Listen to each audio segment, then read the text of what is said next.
Well, that positivity left as quickly as it came. Yeah, it really did. Welcome to From Center Ice. My name is Courtney. I'm Jacqueline. I think that we're going to have to stop recording on the same night as the IceHogs play Grand Rapids. I agree. Fully agree. Wholeheartedly. Oh my gosh. Because last time was the game where they only had 13 shots on goal. Yeah, that one. They had a couple more tonight. Just a few. But it still didn't go well. Not at all. And I had a lot more things for us to talk about in this episode. Mm-hmm. And then this game happened. It did happen. So we're going to have to record somewhat soon-ish so we can talk about all those spicy things. Okay. But for now, we will just talk about our teams. Mm-hmm. Because the IceHogs just lost a game. Yep. And not only did they lose a game, Oh, God. they lost this game 9-4. They sure did, huh? They did do that. I was sure they were going to hit double digits against us, but alas, they did not score in the third period. They didn't. Which is even worse because we got scored on 9 times in 2 periods. Yeah, we sure did. Uh-huh. Let's see. When did they score their last goal? They scored their last goal 12 minutes and 27 seconds into the second period. Okay. So we went like half a game without them scoring on us. Sorta. Yeah. Uh-huh. But they went half a game without them scoring on the IceHogs, but they allowed 9 goals. In the first half. In roughly the first half of the game. Oh my God. The first half plus 2 minutes Plus and 2 27 minutes, seconds. yeah. That was a hard one to watch. Where do you even start? Colin, I think, would be where I would start, That's personally. a good one. All right, so let's start with the lineup then. Okay. Since the last time we recorded, the IceHogs have had some guys added to their roster. They have a couple. Yeah, so the Blackhawks sent down, they sent down Reese Johnson and Wyatt Kalnick. They returned him to us. They did. Without ever playing him, so they just recalled him to the taxi squad for absolutely no reason. Just because. Just cause? Just cause. Why not? They also sent us Nicholas Beaudin and Lucas Carlson and, like you said, Colin Daly. Yeah. He is on a conditioning assignment. Right, so he did not have to go through waivers. Correct. So he can only be here for 14 days. Mm-hmm. And apparently, according to Derek King, he's going to get the majority of the starts while he's here. Please no. And the goal is to get his game back to where it needs to be. Oh, you mean like 3 years ago? Yeah. Yeah. If they're going to try to get his game back to where it needs to be, they have a lot of work to do. Yeah, and like not even just on him, like our team has to actually score goals in order to win games. That too. They did score 4. They That should be enough to win you a game. You missed one that they sent down. What? I did? You did. I did. You did. Brandon Pirri. I thought you were waiting for some dramatic effect. I wasn't. I totally forgot because it was mostly defenseman and the goaltender. Yeah, but Brandon Totally Pirri. forgot. So he is no longer disappeared in the ether. Nope, we got him. He's not lost in the void. He is on the IceHogs roster. He is. And just like in any other team that he is on, he scored 2 of our goals tonight. Sure did. The first 2, The first 2. to be honest. And the first one was on the power play. Yeah, it was. A power play goal? The This IceHogs have team? finally scored a power play goal. Oh, what? Not only one, they got 2 in this game. 2 of them. Because Lucas Carlson got one. Yeah, so the guys that they sent down. Literally today. Both scored a goal. Pirri with 2. Pirri with 2. The other one was Chris Chris Wilkie. Wilkie. He got the final goal of He the did. game. Yeah, so Brandon Pirri was on the first line with Quenneville and Entwistle. Mm-hmm. Reese Johnson is on the second line with Garrett Mitchell and Mitchell Fossier. And, well, today, Beaudin and Carlson were both on the second D pairing. Mm-hmm. Beaudin was on the first pairing with Franzen on Saturday. Right. But he got booted to the second one. And, well, that leaves Wyatt Kalnick up on defensive unit number 1 with Cody Franzen. Correct. And for some reason, this kid is just always racking up points. Yeah. You can't stop him, even in a terrible game like this. No, you can't. And I mean, I guess somebody has to get points when your team is scoring. I mean, yeah. But he added 2 more assists tonight, and he had 2 assists on Saturday. I mean, hey, I'll take it. Yeah. He's doing stuff. It does make sense on the power play because he's on that first unit with Cody Franzen. Right. But only one of his assists came on the power play tonight, which was the first one. Right. So, I don't know. He's just an assist machine back there on the blue line. Doing what he can. The rest of the team, on the other hand... They just weren't even there, to be honest. They weren't. It was an empty rink. Mm-hmm. So the 2 guys that came out of the lineup, well, I guess there were technically 3 because Cale Morris was backing up Delia on Saturday. Right. And today it was Tom Aubrun. Mm-hmm. But Gabriel Gagne came out of the lineup for Pirri. Mm-hmm. And Alec Regula came out of the lineup for Carlson. I don't think he's done anything that bad to be... He scored a goal on Saturday. Yeah. And before Kalnick was sent down, he was on the first pairing with Franzen. Huh. Well, that's just like... who was the first guy that they scratched that was the only one scoring goals for us? Brad Morrison? That's the one. The one that the Blackhawks stole from us for no goddamn reason because he's just sitting on the taxi squad and he's never going to get a game. Yeah, he was our scorer. Yeah. And they scratched him. Point leader. Scratched him in that game against Grand Rapids. Yeah, that was the one. Apparently, aside from the rest of the baffling coaching decisions that this team makes, they make even worse ones when they face Grand Rapids. God, it's so bad every time. Because, like you said, scratching Morrison was the first one. And when I saw that Carlson was in the lineup tonight, I was like, that's interesting. I wonder who they took out. And so I took a little look-see and saw that it was Regula, and I was even more confused. Mm-hmm. And I don't know that I agree with that. No, I wouldn't have taken Regula out. No, he's been one of the steadier guys back there. Right. Who was he paired with? He was paired with Cody Franzen before all of these guys got sent down. Right. Yesterday, he was... Not yesterday. Saturday. I was going to say, they didn't play yesterday. Saturday, he was paired with Kalnick. Okay. So, I don't know. Where would you prefer him play? Yeah. They did put in Michael Krudel for this game. They took out Moberg. Uh-huh. So I probably just would have taken out Moberg and kept Regula in instead of playing Krudel instead. Yeah, I agree with that. Huh. It was just weird decisions, So especially questionable. coming off of another loss because they also lost on Saturday. I think there've only been 2 games since we last recorded, and it was tonight and that game on Saturday. Yeah. It was. They lost 6-3 to Cleveland. The Cleveland Monsters, who had 9 forwards for most of the game. Yeah, they did. And they still got 6 goals. 6 of them. 6. They started the game with only 10 forwards. Uh-huh. And then Delia kind of went for a poke check, kind of attacked the guy, and he went crashing into the boards. And then he was done for the game, and that was early into the game. That was after they scored their first one. I don't even really remember that. Yeah. I mean, it doesn't say much. My memory is not great these days, but... And also, that game was very forgettable. Well, also that. But yeah, because that guy had scored the first goal. It was Nick Lappin. Mm-hmm.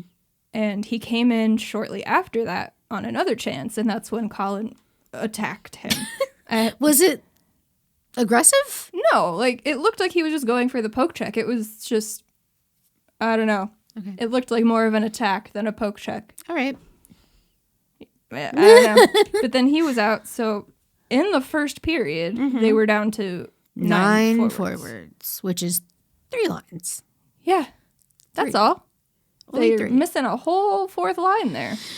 So what do you do in that situation? You just got to rotate through the 3? Yeah, you shorten your bench real good. Oof. So you would think that a team rolling all 4 lines, a team that is very young, should be able to outskate you as the game goes on. But no. No. They didn't even look faster or more rested than Cleveland. I'll wait until we talk about this game to say what I want to say. All right. I don't have too much to say about Saturday's game because it was just pretty shitty. Yeah. It was Colin's first game back. It was not good. It was not good at all. There were a couple of shots where he was just cleanly beaten, again from the right circle, because no IceHogs goaltenders can stop a fucking puck from the right circle. I don't know why.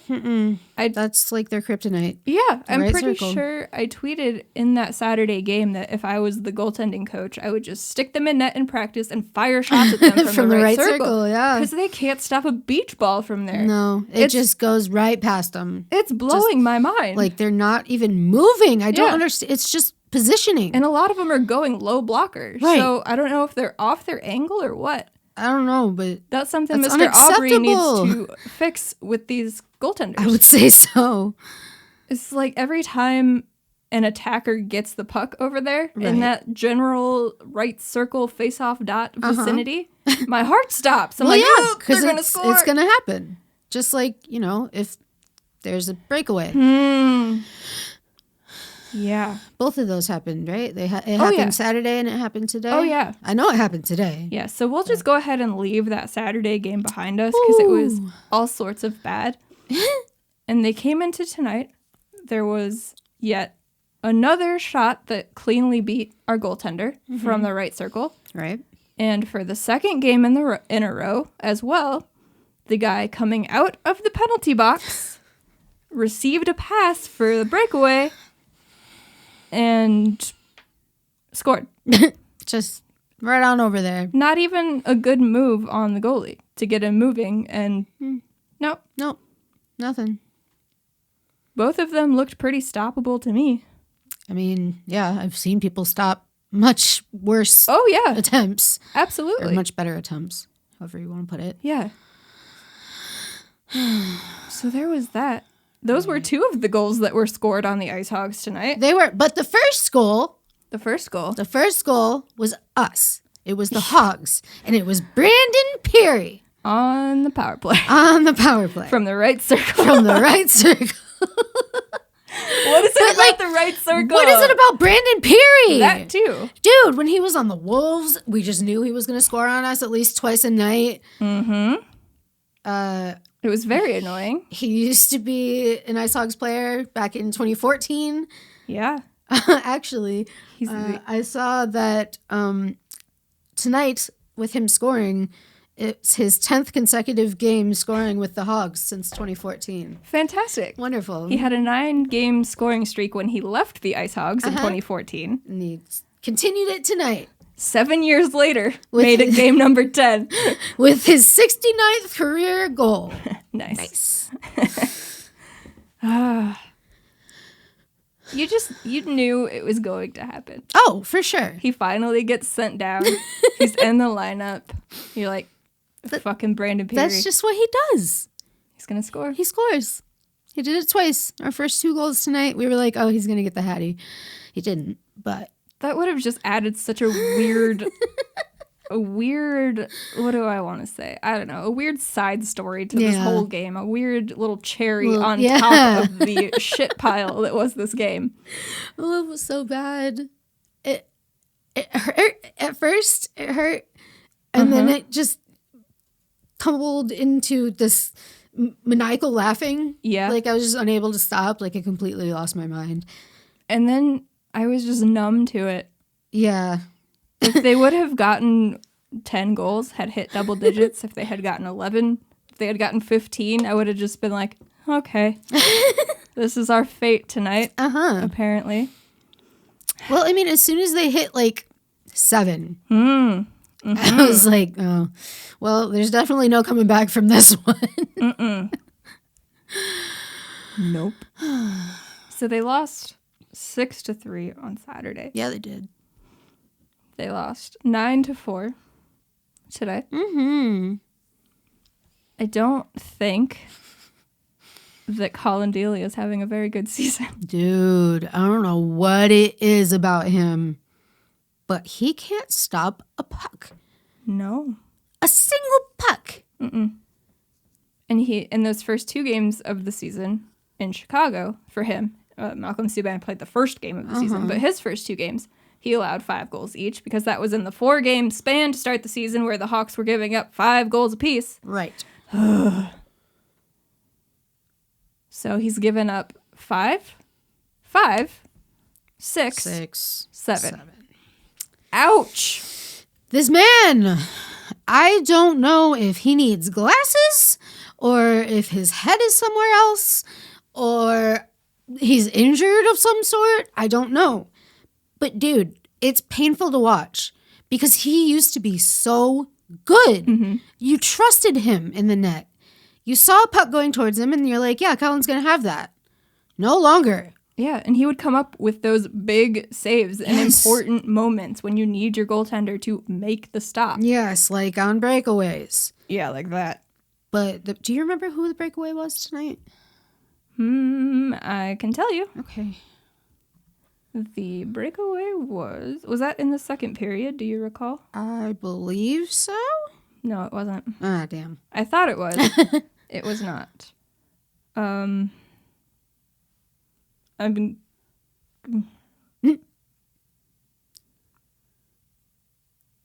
Well, this just doesn't make sense, because it was the guy who came out of the penalty box. Right. Oh, no. But the penalties and the goals are not adding up here. I mean, it doesn't really matter. Maybe it was Patrick Curry's and Max Humetz had just come out of the box, and so he came off of the bench. Right. No, because they were on the power play. What is going on here?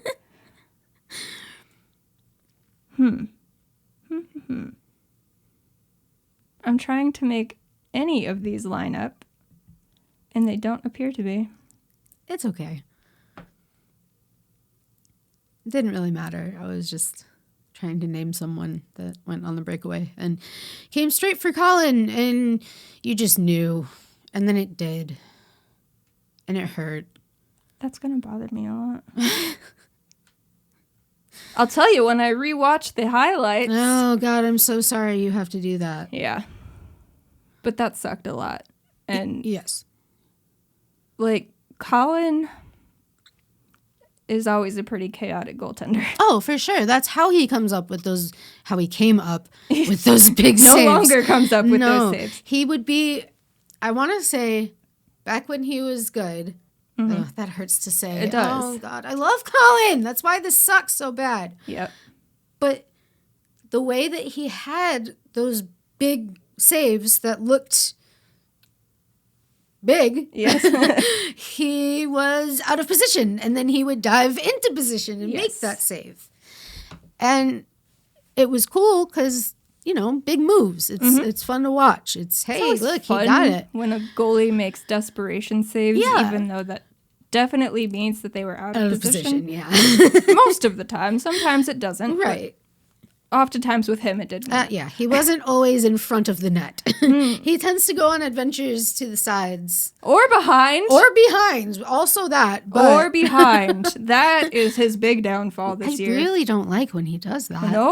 Nope. Because he can't make it back into position quick enough. Going back to Saturday's game. Oh, God. When he was behind the net and the puck popped right out in front to a wide open Cleveland guy, and both Delia and Cody Franzen just kind of went sliding across the ice. They managed to stop the puck, but it went out to the right side of the net, and then Garrett Mitchell had to go full goaltender and make a butterfly save down on his knees. I was like, what is going on with this team right now? We have 3 different goaltenders on the ice, and only one's wearing pads. And he's the one who caused this to happen. Oh, man. It's hard to watch. It is, but he makes those crazy saves, and he's definitely an athletic goaltender. Oh, for sure. He's very bendy. He can do the splits. He's always all over the place, but you don't see any athleticism from him this year. No. He's not moving. He looks dead. Yeah. Like, he's just there. He's not even in position. He doesn't have his angles right. He's just in the net. And that's about it, because he's not doing anything once he's in there. The puck will go past him, and then he'll, like, raise his shoulder. Yeah. And it's like, dude, it's too late. Like, and that's it. There were a couple of those tonight when that happened. There was one that went in, like, just right past his blocker, and he didn't even move. No, not at all. Like I said, I don't know if he needs glasses. I don't know what the problem is. But fuck. Get it together, Colin. I don't know if it's a confidence thing. I don't know. But, that's on him. Since Kevin came in and stole his Blackhawks Play spot. better. I fully agree. I don't feel necessarily bad for him. Yeah. Because Kevin earned that. And Absolutely. Kevin's doing amazing. But it does suck that leaves him with, like, nowhere to go. But if he was still good, he could be our starter in the IceHogs. Did you ever find... He'd still have to go through waivers, but... Right. Maybe the plan is for him to suck so badly... that no one will want him. Yes. This is intentional. It is He's throwing these games. He is tanking his season. It doesn't matter because... So he can clear waivers. It doesn't matter because they've only won once. Tommy is also doing terribly. Morris was good. That was the win. But yeah. So it wouldn't really matter if Colin came in and threw these games because it's just like, oh, well, yeah, this team sucks. But it hurts. To watch. It hurts very badly. There's a difference between your team losing and they're still kind of playing okay. Right. And maybe your goaltender's coming up with a few big stops, but a rebound goes out and, well, that sucks. But when a puck goes toward the net and you feel like every shot is just going to go in cleanly. No deflections, no tips, no traffic in front, no rebound goals, just in. Right past your goaltender. It hurts. Yeah, and how is that supposed to give the guys in front of you confidence? They scored the first goal of the game tonight. They did, and then... They could have gained momentum from that. Right. Well, we scored the first goal, and then not long afterwards, the Griffins got a second goal, and then really quickly after that, they got their second goal. Yes. So the Griffins scored their first goal 8 minutes and 15 seconds into the first period, because of course they did. The second one, yep, it's coming back around. It's just all over the place. The second one was less than a minute later because it was at 8:53. Yeah. Yep. And then 48 seconds into the second period, they also scored. But I know I've said it on the podcast before. After they score a goal, they are vulnerable as fuck. So vulnerable. Vulnerable. Words are hard. Yeah. But yeah, it's just as soon as you score, it's like shit. Because you gotta just brace yourself. Because for some reason, I don't know if it's anything they're doing or if it's the other team like, fuck, we gotta make a goal now or I what. have no idea, but it's so consistent with It's been this way for years. Somehow it didn't happen in the third period. I don't know if they were just like... If the Griffins just let off the gas because they felt bad for they already had 9 goals. It's very unlikely that the Hogs are going to score 10. Yeah, that's a no-go. So I could see that happening. They only had 6 shots in the third period. So I think they did let up a little bit. It's not like our team tightened up defensively. Oh, no. Grand Rapids just was like, maybe let's just... I mean, if I were them, I would have gone for the 10. Just the even 10. And then you can let up. Exactly. But yeah. It was one of those games where you just wish you could call mercy, wave the white flag, because it just kept going and going and going. Especially after the second period. Like, they already had 9 goals. The shots were 43 to 15. Yeah. After the second period. It's a whole other period to play. They had 3 shots in the second period. 3. At least they got more than 13 all game. True. What did they end up with? 21. 21. So there's that.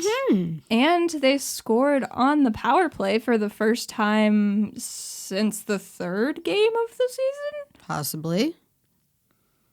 Our power play has not been good. No, not at all. Not at all. You look forward to not being on the power play. Yes. Because it's just that bad. But they scored 2 on the power play tonight. They did. went 2 for 4. Thanks, Brandon Pirri. Brandon Pirri and Lucas Carlson. Because of course. Because of course. Because of course. This game was just rough. Yeah, rough, mind-boggling. Mm-hmm. I don't understand what kind of defense they're playing, quote unquote. Were they? No? No. It sure doesn't seem like it if they gave up 43 shots in 2 periods along with 9 goals. Oh, God, it hurt. It hurt. Like, I saw Franson out there. He was out there. he was there. Kalnick had 2 assists. Yeah. Carlson got the goal. I think did. Beaudin had 2 assists. Yeah, he did. So they were racking up points. They were out there. They weren't doing their job, but Yeah. they were They there. They were there. They were there. It's just frustrating. And you have all of these guys sent down to Rockford. Mm-hmm. The team was obviously doing poorly before they were sent down. Yes. But they finally got that first win of the season last week. That was only last week. God, that feels like a month ago. Oh my God. Whew. I can't believe this was only their 9th game. Oh my God. It feels like they've played so many. Nope. There's just been 9. so much suffering. Yeah. There's way too much suffering for only 9 games. Yeah, well, they're 1-7-1, so it's not good.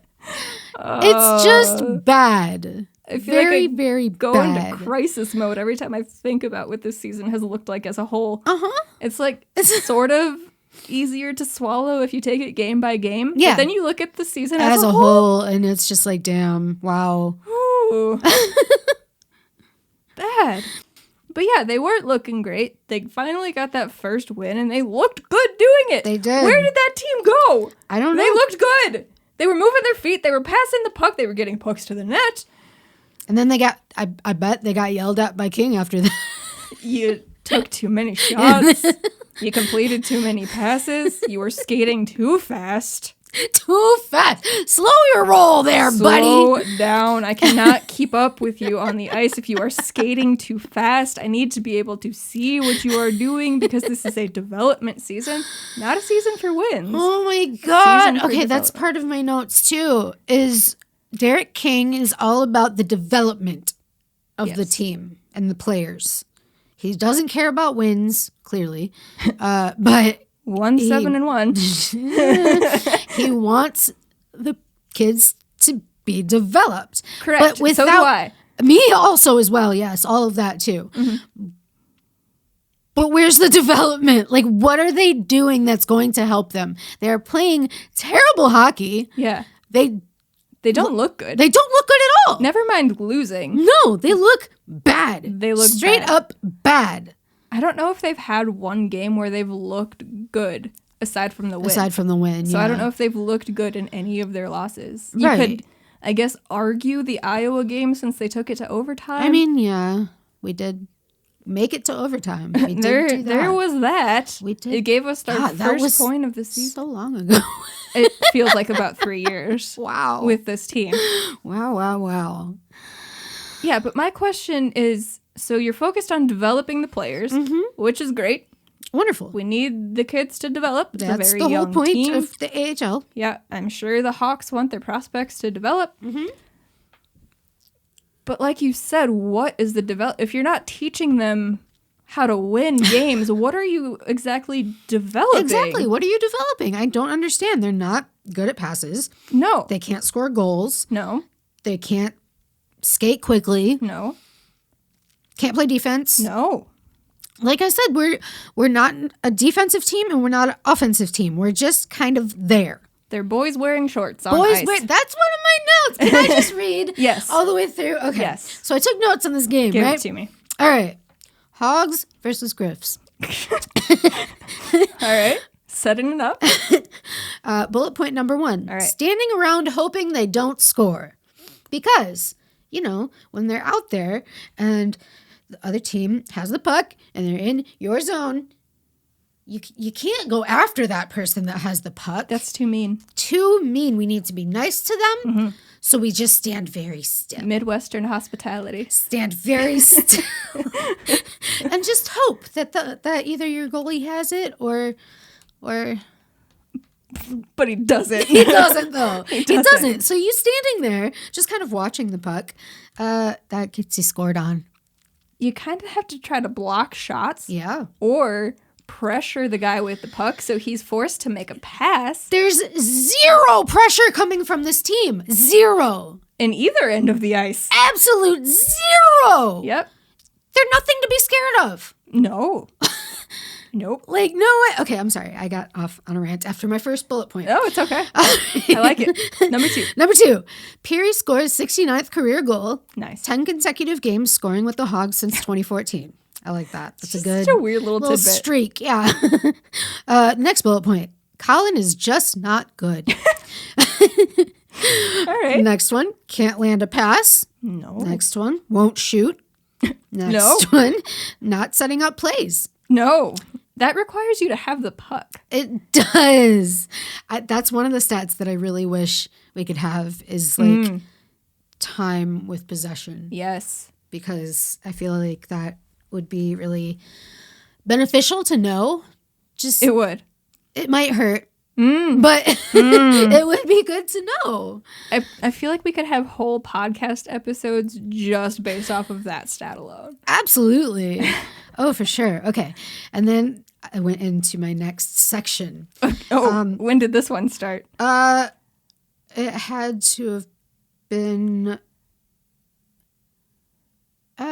maybe the last half of the first period into Okay. into the second half. Or no, the first half of the second period. Okay. Okay.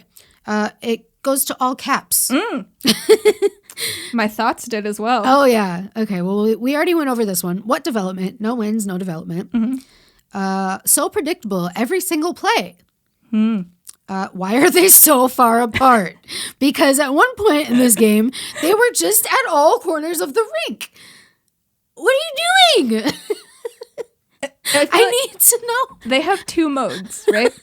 One is you see one ice hog, and there is no other ice hog in frame. No. And you're like, where the fuck is the rest of the team? They weren't even going on a line change, were they? They're just gone. Second mode is you see All of them in the same spot.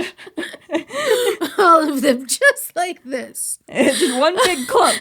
One big hog pile. We're like, guys, Wait. get on the other side of the ice. What are you going to Get open for a pass.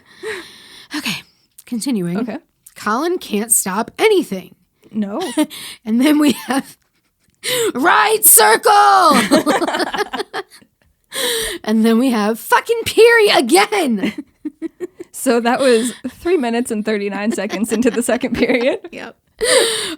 Next up, Colin is so bad. And then 7 goals before halftime. Yeah. So Mr. King. Derek. Yes, Derek, that is the one. That's He the King actually variety. pulled Colin. In the middle of a period. In the middle of a period. He didn't wait until the intermission. He said, Colin, you have allowed 7 goals in the first half of this game. I think we're going to let this other guy have his premier debut. That's the word. His yeah. AHL debut That's for the Tom one. Aubryn. Yeah. And then at first, Aubryn was stopping pucks. He made. I I was think like- I wrote this down while we were waiting for any sort of quote to come out post game. Nope. I was writing down some notes in my recap. Okay. I believe he made 7. It's either 4 or 7 stops before he got scored on. Okay. Those are 2 very different numbers. They are. But it's 4 But- or 7. One of those. Okay. So my next note is we have a netminder in Aubryn. Mm-hmm. And then right after that, I have JK. He let one in. And then it's just a bunch of guys wearing shorts, red, black, and white, because that was what Joey decided to talk about because there was nothing positive to talk about with this team. It wasn't 4 or 7. It was 3. It was three shots went and and then he counted. let one in. Oh, goddamn. Correct. Okay, my next one. Wait, where'd it go? Okay, just a bunch of guys wearing shorts. Fucking joke, so bad. Mm-hmm. Auburn can stop a puck, so we know he has that capability, whereas we do not know that about Colin. Or Tommy. Or Tommy. Well, Tompkins. Your first name is Tom, Auburn. Yeah, but Tommy Tompkins. Yeah. Tommy Tompkins. Tommy Tompkins. And then my next note is 3 shots on goal in the second. And then I have Mackenzie and Pirri are the only players on the Hogs. Okay. Because they're the only ones out there for the longest time that actually were doing things. They went after the puck and stuff. And Pirri even shot the puck a couple of times. That's not how we play hockey here. No, this it's is about development, not winning. Well, Mackenzie and Pirri are kicked off then because they were trying. Maybe that's why Morrison was scratched. Because he's trying too hard. Yeah. Okay, my next note. LOL, third period hasn't even started yet. Oh. Shots on goal 43-15, score 9-2. Yep. Carlson scores 18 seconds in which they didn't even show us that the game had started. No, because they were still playing commercials. Yeah. So we didn't get to see that third goal. That was on the power play. Mm-hmm. It was a hell of a shot once we saw the replay. Yeah, they finally from went the right back circle. To... that made me so mad. Is the commercial really that important where you can't even let us watch the game? They don't show any of the opening face-offs. I hate it. Me too. I hate it. I want to see it. I don't understand it. You know when they're about to drop the puck, just, cut over to the game. Nope. Nope. All right. And I've got 3 more notes. All right. Hit me. Why do we torture ourselves like this? Is the first one. Very valid question. Second one. Wilkie goal. 9-4. Good shot. Correct. Yes. And then my last one is Wilkie / 6:37 left in the third. Yes, he took a penalty. He did. But they did not get scored on. They didn't. They killed it. All right. They took 2 penalties in the third. Alti Barmakian had the first for roughing. I still disagree with that one, but it is what it is. Correct. But they killed it off. So, pad those PK stats, even though they allowed 2 power play goals. But, forget about those. Mm-hmm. Yeah, I agree with all of your thoughts there. Thank you. You're welcome. I see. So, 2 games now within, what is today? Today is Wednesday. Wednesday. Yes. So 2 games within a week and a half. Uh-huh. The starting goaltender for the Rockford IceHogs has given up at least 6 goals in the first half of a game.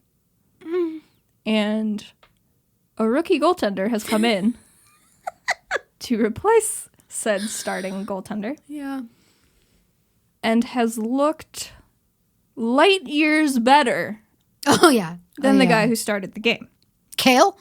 Yep. Kale. The first one was that Cleveland game that was the first half of the back-to-back before the IceHogs got their first win. Tompkins allowed 6 goals in the first half of the game. It was 10-27 when they got their 6th goal, whatever. So Cale Morris came in, he came in at the intermission. Yeah. King did not pull Tommy Nope. in the second.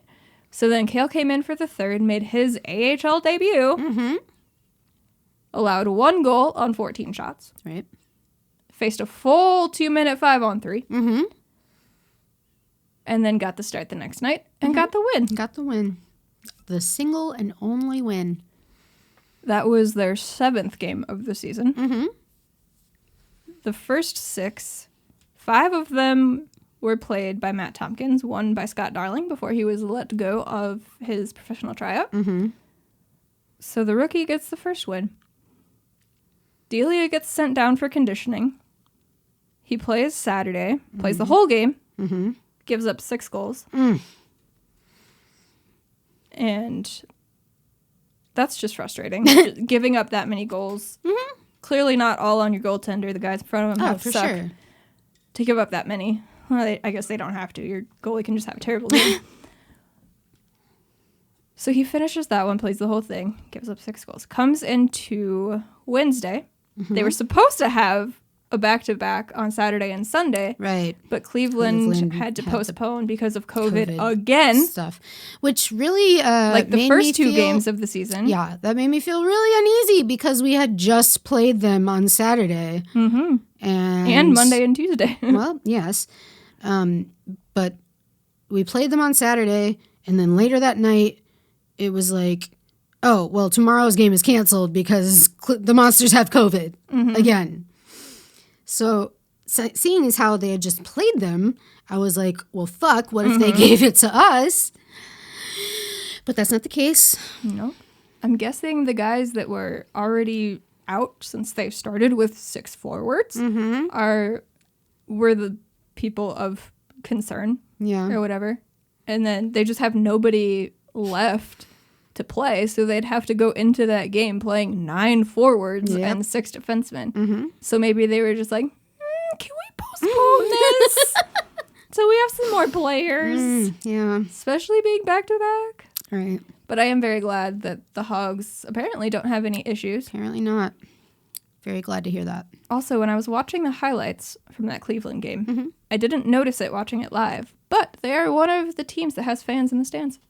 Cleveland? Yep. Okay. That just screams some type of irony. Yes. They've now postponed 3 games with the IceHogs due to COVID protocols. Due to COVID. But let's allow fans in the arena. Who cares? Why not? They're clearly going to do everything they're supposed to be doing. Pittsburgh. Oh my God. Can we just touch on that for a second? Yes, please. So, Pittsburgh started allowing fans back in the stands. What is it, like 25%? I'm not sure the exact number. Something like that. Most of the teams are around that. Yeah. It's either from like 1,000 to 3,000 is what I've been seeing roughly, depending on the size of the arena. There was a picture taken of the crowd. Yeah.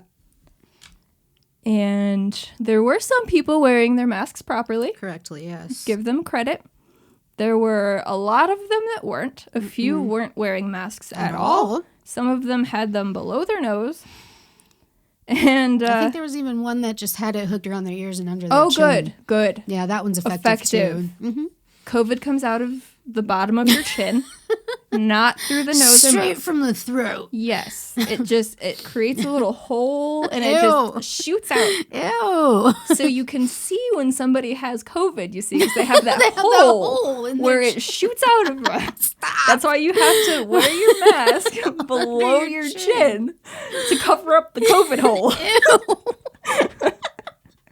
Not the COVID hole. The COVID hole. Okay, but where were we going? I'm just imagining it shoot out like Spider-Man's what does it web. Look like? It's just what? Yeah. I'm so sorry to everyone just listening to this podcast because that's why nobody's concerned, because you know if you're getting sprayed through the COVID hole, if you're gonna get it or not. COVID hole. I don't like it. I mean, what does that say about the people who have gotten it? If they're just like, oh, there's the COVID hole, let me get right up close to it. No. Oh, Jesus. Anyway. Wow, that went awry. That's what this game did to us tonight. Yeah. So you retweeted this tweet. I did. You wanna say what the Penguinos did? The Penguinos, they released this picture, but not before photoshopping it, so everyone was wearing a mask. Properly. It was, I believe it was thanking fans for being there. Something like that. I didn't completely read all of the text that was on it because I was focused on trying to see the differences, but I can pull it up here. Oh, you got it? Yeah. Okay. So they took that original image, just a basic crowd shot from the broadcast cameras, whatever. Showing people in the stands. Here it is. They tweeted it out, and the tweet says, "We just had to say this again. Thanks for the continued support, Penguins fans. We can't wait to see you tomorrow night." And the image itself that was photoshopped says, "We're grateful for the loyalty that our fans showed during this difficult time. We feel like we have some of the most loyal fans in sports. They have been so supportive of our players over the years. I know our players are appreciative of that," which is a quote from head coach Mike Sullivan. It wasn't even good Photoshop. What you looking at? They tweeted words next to the... Yeah, there's words. They drew all over. I didn't see that at first. Almost every person has text around. One of them says yay. Mm-hmm. One of them says yum because the guy's looking at his beer. Mm-hmm. Some of them just have like shiny things coming up. Flares. What the actual fuck, Pittsburgh? They just like terribly photoshopped this picture and released it. What kind of message is it sending to terribly Photoshop a picture so that everyone is doing what they're supposed to be doing when they are clearly not supposed to be doing what they're doing? Mm-hmm. So you know that your fans, the people you're allowing into your stadium with your multi-million-dollar players, you know that they're not masking correctly. Mm-hmm. Because you have a picture of it. They're not. I guess I don't expect them to post the original image and call people out like, hey, if you're coming to games, that would be very out of character for an NHL team. Yes. But taking the time to Photoshop on every person who wasn't wearing a mask properly, I don't know. Yeah, they... for the people that had it below their nose, they photoshopped it, like they just copied and pasted a little bit above so it was over their nose. The person that had it under their chin, they just put a mask on them. Yeah, just picked one, put it on them. There was a lot of people that had it below their nose, which I don't understand. It's more comfortable to wear it correctly than to have it cutting into the top of your lip. Yeah, if I put it under my nose, I would just constantly be moving it with my face. And get off. Yeah. But if you just put it there, it just sits there. See, okay, this is what I don't understand is how people think that wearing a mask is somehow infringing upon their rights as an American citizen. Like, they throw the biggest fucking fits over the smallest little task of wearing a mask on your face while there is a global pandemic happening. There's people that want everything to be open now. Texas? Texas. The entire state of Texas? All of Texas. The governor of Texas just getting rid of the mask mandate? Yeah. And opening up to 100%? Yeah. While their citizens are already struggling because of the power outages, and you're just not taking care of them for that either. So it's just like, fuck Texas, right? Yeah. Oh, yeah, fuck Texas. But, yeah, there's schools that are going back to, like, in-person learning. I don't understand how the world can be opening up when the smallest percentage of people have the vaccine. I don't understand people that are so dead set on things going back to quote-unquote normal. Because the United States is very, what's the word I'm looking for? Not selfish. I was going to say selfish. That basically encompasses what I'm trying to say. Okay. I can't think of the word I'm looking for. Okay. They're very selfish, and anything that inconveniences them in the slightest is going to be an issue. Like, they shut down the state of Texas for the ice and the weather because it's inconvenient to go out in that. But it's not inconvenient when 500,000 Americans die from this virus. No. Because it's just like the flu, right? Yeah, people still believe that it's not a big deal. It's a hoax. It's the flu. For what reason would it be good to shut down the country as much as we have? For what reason would we do that? Government control. The government doesn't care about you. No. They don't give a fuck. They don't give one flying fuck about you. For the people who think that the government's going to try to track you through this fucking virus, they don't care. You already have a cell phone that's tracking everything, everywhere you go. It's listening to everything you say. Mm-hmm. The Venn diagram of people who think that this vaccine is going to track you, and the people who posted their fucking faces all over social media from the insurrection is a circle. Yeah. Yeah, it is. You think they're going to track you through a fucking vaccine, but you're just here what reason? Posting your location and your face while you're committing felonies? What the fuck is wrong with you? Oh my God. I don't get it. I do not understand the people that are in this conspiracy mindset. Like, for what reason would the government want to track you like that? They don't give a fuck. You're probably just sitting in your dirty ass underwear on your couch, just bitching about everything. Right. You just want something to complain about. And they call liberals fucking snowflakes. Like, I know it's not like all Republicans in the Venn diagram and like the hoaxers and everything. It's the QAnon people and Trump supporters. Right. Because Trump made it. Okay, let's just...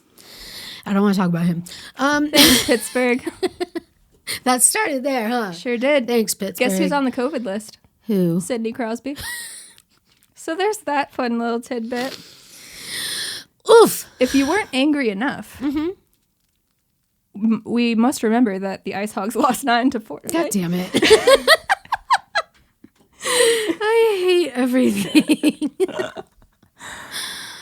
Me too.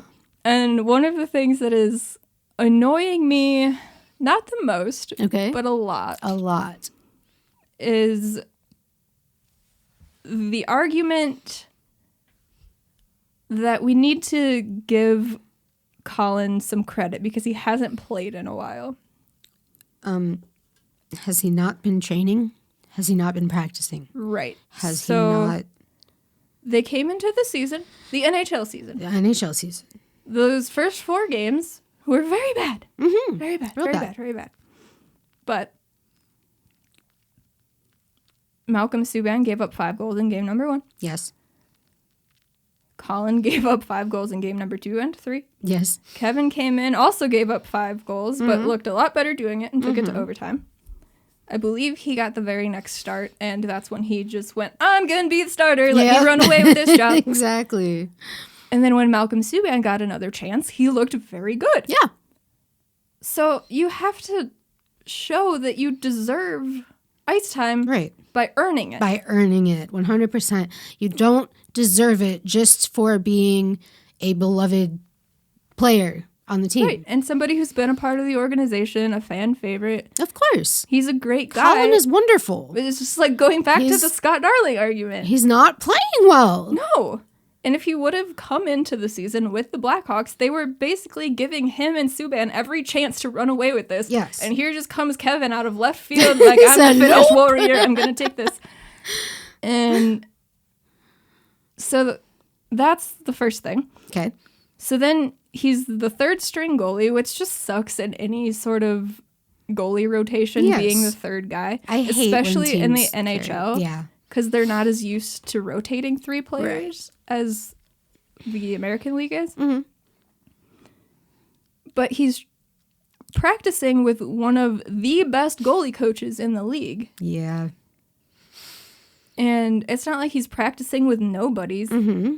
I feel like the taxi squad mostly practices with each other, and then maybe they get some practices in with the rest of the team. I'm not exactly sure how Chicago does it, at least.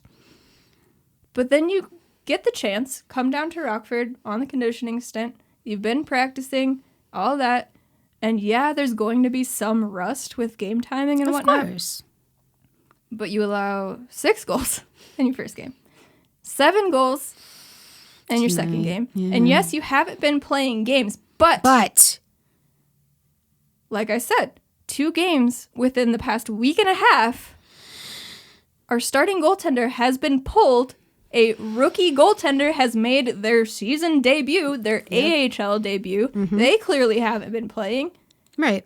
And they've been good. Yeah, there's no excuse. There's no excuse. It would be so different if he was in net and these were just fluky goals.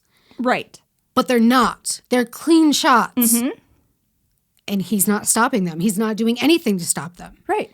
Like, he's not even moving. And when he does move, it's like 2 seconds too late. And it's like, Colin, what the fuck? Like, he looks like he has no battle in his game. Right. He used to be so good at tracking pucks, and he would always... I won't say his angles were always right. He'd somehow get himself there. Yes, right, exactly. Like, I don't know. I don't understand what changed. It's like as soon as he had a kid, everything just went out the window. And I don't want to say that because that's not fair. But I feel like that's when everything changed. And I'm not blaming this baby. That's not how this works. It's the baby's fault. It's the baby's fault. No, it's definitely it's just a timing thing. Right, exactly. Like, I don't know. I want him to get back to his old ways, and I want to see him succeed. Of course I do. He was a beloved player. He was the best goalie we had. And I want to see that again. I really do. I want all of our goalies to thrive. I want them to be wonderful, and not just for the sake of the team, but for themselves. Like, you want to see good for these guys. I don't know how we do that. I don't know how they get back to that with him. Because it just, like you said, he's not moving. It's not like he's battling for pucks. And I guess maybe you can't battle for a puck if it just beats you cleanly. There's nothing to battle unless you're going to fight the goal horn. Right. But like I said, he used to be really, really good at tracking pucks. Like, you always knew that he knew where the puck was. Like, you could just see it. He was comfortable in net. He was calm. Maybe not calm. Calm in his chaos. Yes, precisely. Yeah. No, like, he was calm, but he moved erratically. Yeah. But it worked for him. The team had confidence in him. Exactly. Yeah. But it worked for him. Like I said, I don't know how to get him back to that. I don't know. I don't understand. Because he's training with the same guys. So it's not like they're training it out of him. Right. Like, let's do this completely differently than what we told you to do from the beginning. Because the goaltending coaches for both teams haven't changed. Right. No, they're both wonderful. Yeah, I just don't get it. Me either. I don't know how to fix it. I don't know who he needs to talk to or what he needs to do. But if he wants to stay in a league, in one of these two, at least. One of these two leagues, he's got to do better. Because giving up 7 goals in the first half of a game is not good. And it's not 100% his fault. No, not at Defense was nowhere to be found. But that you can't let that happen. You just can't. If he had come up with one big save during that whole barrage, maybe it would have woken up the team. Right. But he didn't. No, if you just keep seeing pucks go in cleanly on your goaltender, just shot after shot, it's just going to demoralize the guys in front of you. It's going to demoralize your goalie because they fucking suck. Right. And you're going to get a 9-4 score. Man, that's painful. Yeah, it's the same thing we saw with Tompkins leading up to him being called up to the taxi squad so they could send Delia down. So, like, I get that there is some rust, and yeah, he hasn't played in a while, but I can only hear so much of this argument when I think that we had 2 rookie goaltenders, one of which played 1 period, faced a full 2-minute 5-on-3, did not allow a single goal during that, and then came in the very next game and got the win. Our only win. Our only win of the season. God, I hate that so much. We are really 1-7-1. 1-7-1. That's a bad record. Yeah. And the other 2 goaltenders, Colin Daly, Matt Tompkins, they've been in the AHL. Daly even longer. Yeah. He knows what the game is like. Right. Tommy's been in the professional game long enough. He knows what the game is like. These other 2 guys, they just came out of college. Right. And they're out here outperforming you? That's unacceptable. Like, straight up. Yeah. Like, yeah, they're probably trying to show their best so they can stay in the league and maybe win a job. But you can't just come in as the starting goaltender and be like, this is my job, and be complacent about it. No. And, like... Because you're going to lose your job just like the other 2 guys in Chicago did to Kevin. Because 100%. He wanted it more. Yeah. And he fucking worked for it. Oh, my God. He's played amazing after that first game that everything was terrible. I don't know. I'm upset. He's got 1 year after this left on his contract. Okay. At $1 million. Damn. Mm-hmm. Not the worst contract, but... No, but it still kind of irks me that he's making $1 million. I could go in net and allow 7 goals. You want to pay me? Hell yeah. I could do that. Yeah. I'll even battle for some shots. I'll be all over that net. For real. Not beating me. I will focus on that right circle. Nothing's going in from over there. Maybe everywhere else on the ice, but not that goddamn right circle. Though. Oh my God. I don't know, man. It's just frustrating, and it's just excuse after excuse, I feel like. And obviously, that's not coming from him. But right. Just the discourse around him and the narrative on social media and everywhere else. Yeah. It's like, he's a good goaltender. He just hasn't been playing. He deserves more playing time. Then he needs to play well when he fucking plays. Yeah, again, he's given up 5, 6, and 7. Would you give him another start? No, dude. That's terrible. Yeah. Those are not good numbers. No. In any world. No. Not at all. Tom Auburn only gave up 2 tonight. 2 goals on 19 shots. Right. For his AHL debut. Yep. Once again, Morris made 13 saves on 14 shots in his debut in the third period. They just outplayed the other guy. And yeah, they didn't have to face as many shots as the other 2. But some of them were high danger chances, especially for Kale. And he was there. He was there. To make the stop. Auburn made a stop from the right circle today. He did. I think that's why I had the Auburn can stop a puck. He won't always stop it, but he has the ability to do it. Yes. He has, which is important. For a goaltender, yeah. I'd say it's kind of important to have the ability to stop the puck. But what else we got? I think that's about it for this game and for this team. Yeah. You wanna talk about what happened between the Hogs and the Hawks? Oh, right. Yeah. I had forgotten all about that because of this game. This game just wiped everything out. It sure did. I'm just trying to make sure I hit some of the major points. I had all sorts of things to say, and then this game happened, and whoo. Yeah, you just said that what happened between the Hawks and the Hogs. I was like, did they have a fight? Imagine. What do you mean? Are they angry at each other? Now, I recall. No, they are not angry at each other. Actually, very much the opposite. So, for the first, what's it been, 11 years that they've been in the AHL? Since, it's been longer than that. Has it? Because it was since 2007, right? Oh, God. Yeah. So that makes it like 14 years? Wow. Yeah. 2007 was 14 years ago? Am I mathing right? I think you are. Oh, no. 4 and 7 is 11. We graduated 10 years ago. Wow. I don't like that at all. Huh. Well, that's crisis-inducing. What has happened in the past? Okay. Anywho, since the IceHogs have been a team, the city has owned them. Yes, the city of Rockford. Other organizations within the city. But now we hear that the Blackhawks are going to purchase the team. So they have sole control over what happens. Right. What was your initial reaction to this? Initially, I did not know what it meant. So I had to actually research and figure out what was going on. You know, read the article instead of the headline. Yeah. What a concept. A lot of people don't do that. But I like how Twitter asks you now, do you want to read this article before you retweet it? Dude, yes. It makes me laugh. It helps to not spread information that you I don't know. I hit no know. every time, but... But you do read articles. I know you do. I do. I typically know what's in it before I hit the retweet. Yes. Anyway.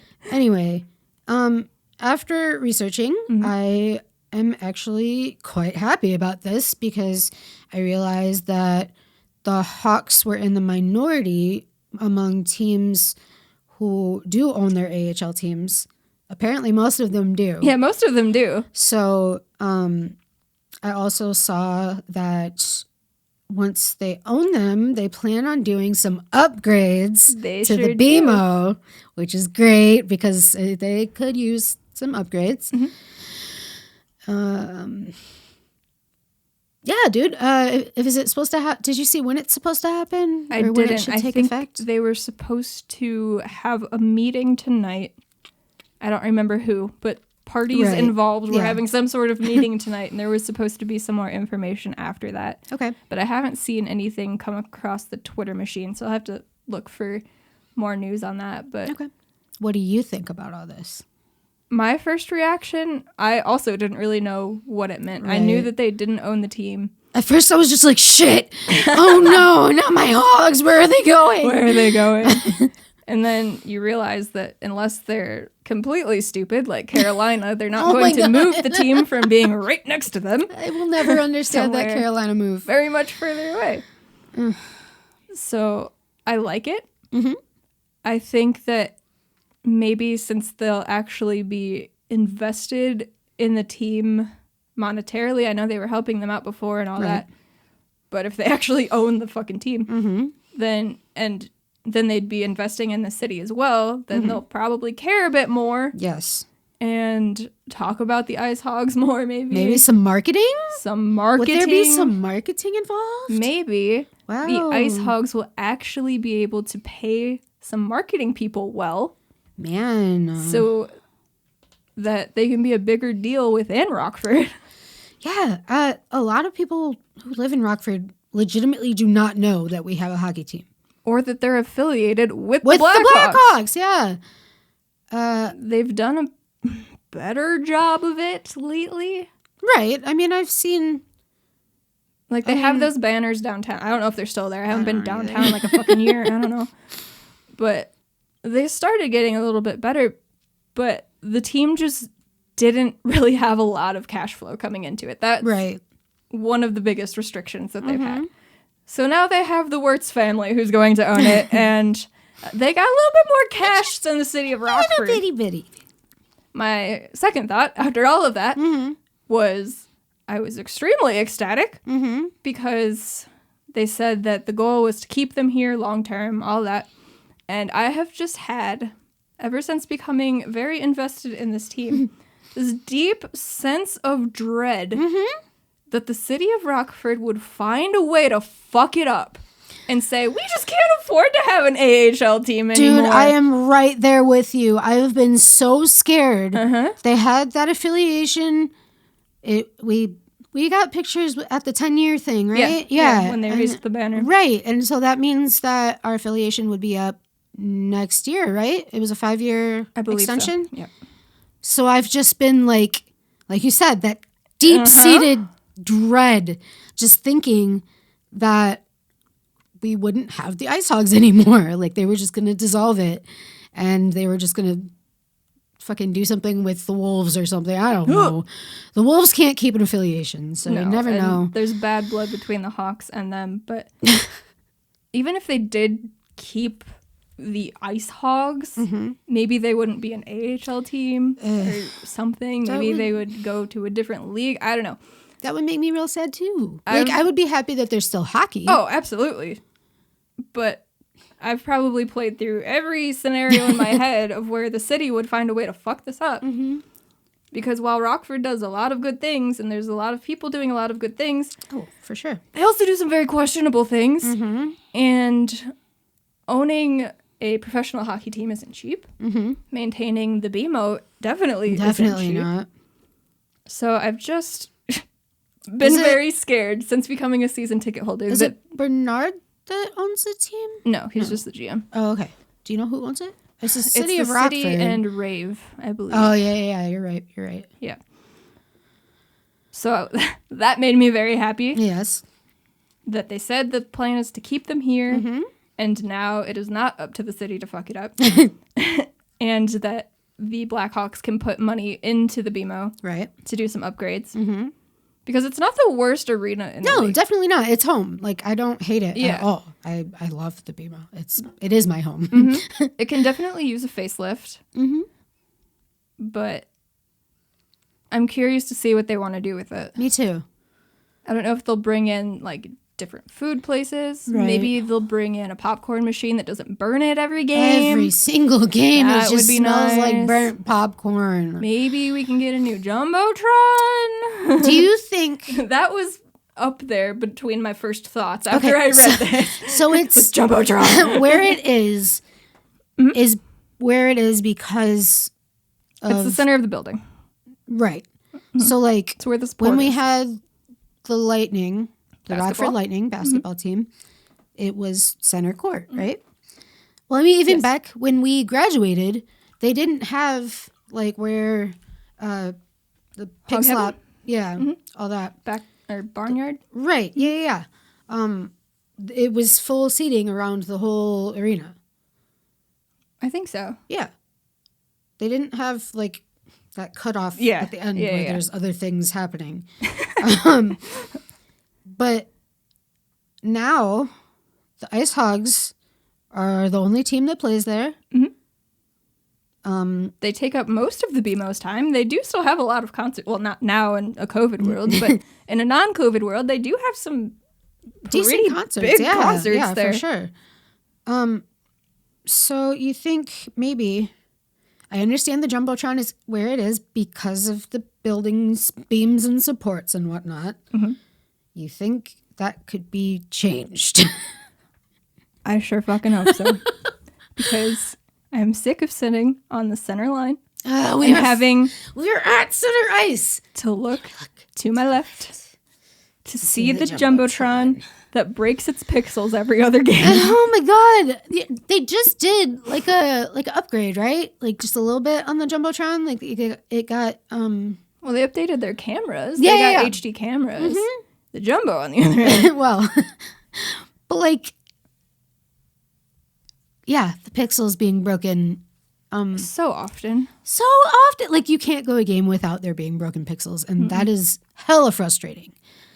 Yeah, so I've been to one ECHL game. I went to see the Jacksonville Icemen when I went to see my right. sister in Florida. Yeah, you got a jersey. I do.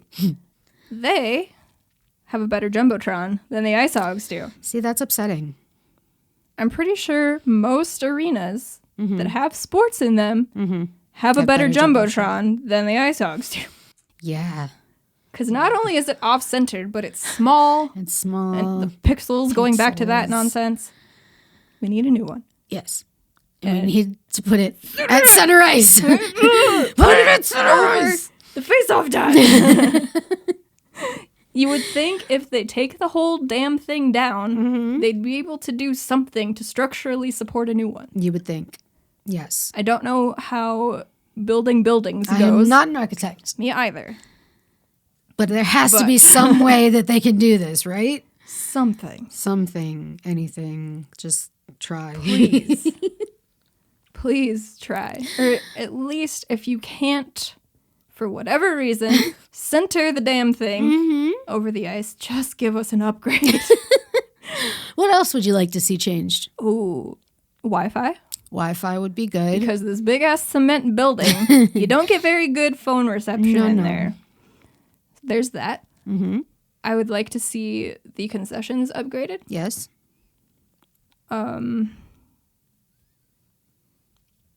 You can just modernize the whole thing, really.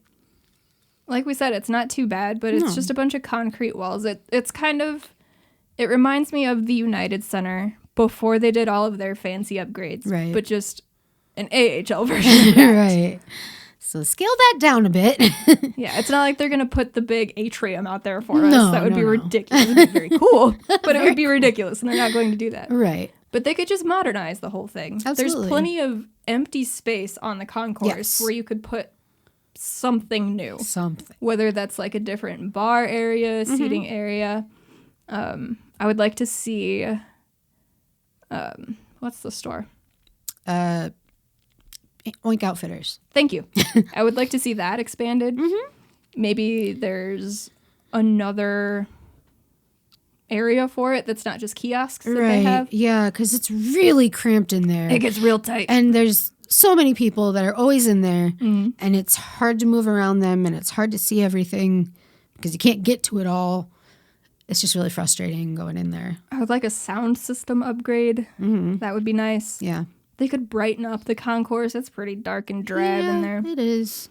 I don't know what they would do. Maybe they put some LED stuff out there. Yeah. Something.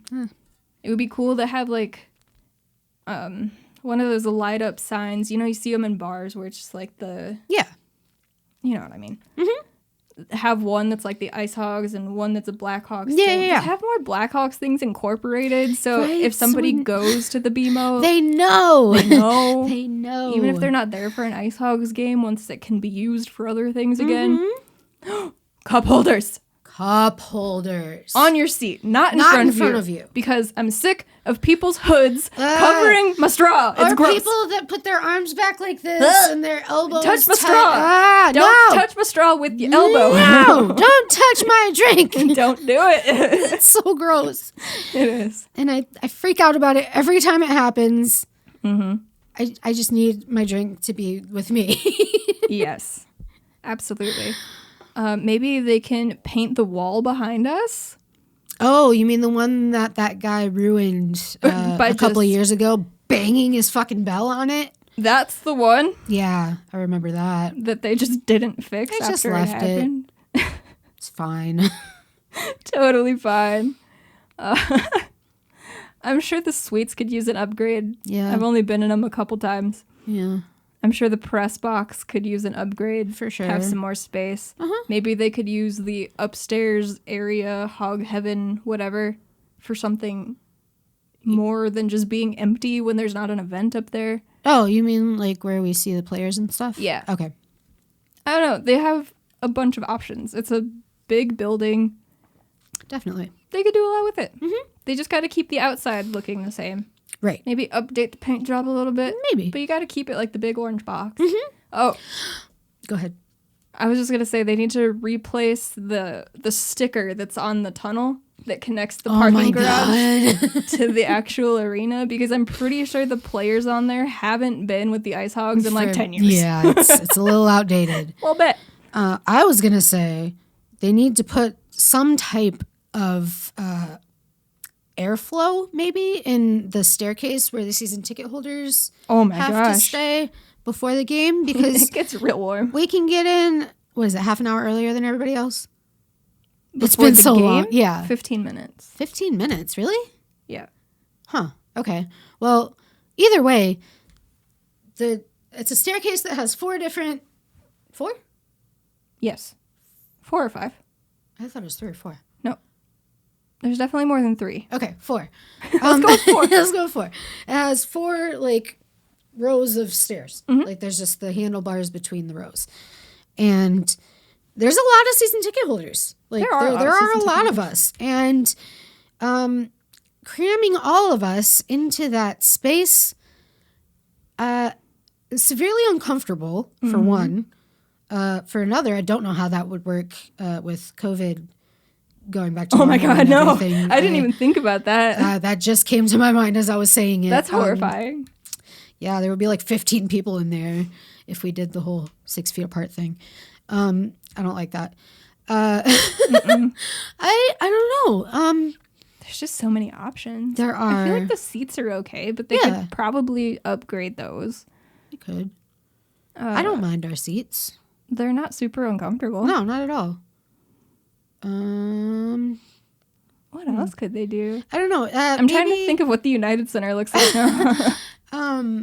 Like when they scan your tickets, I feel like they could have a better system for that, because it's very slow right now.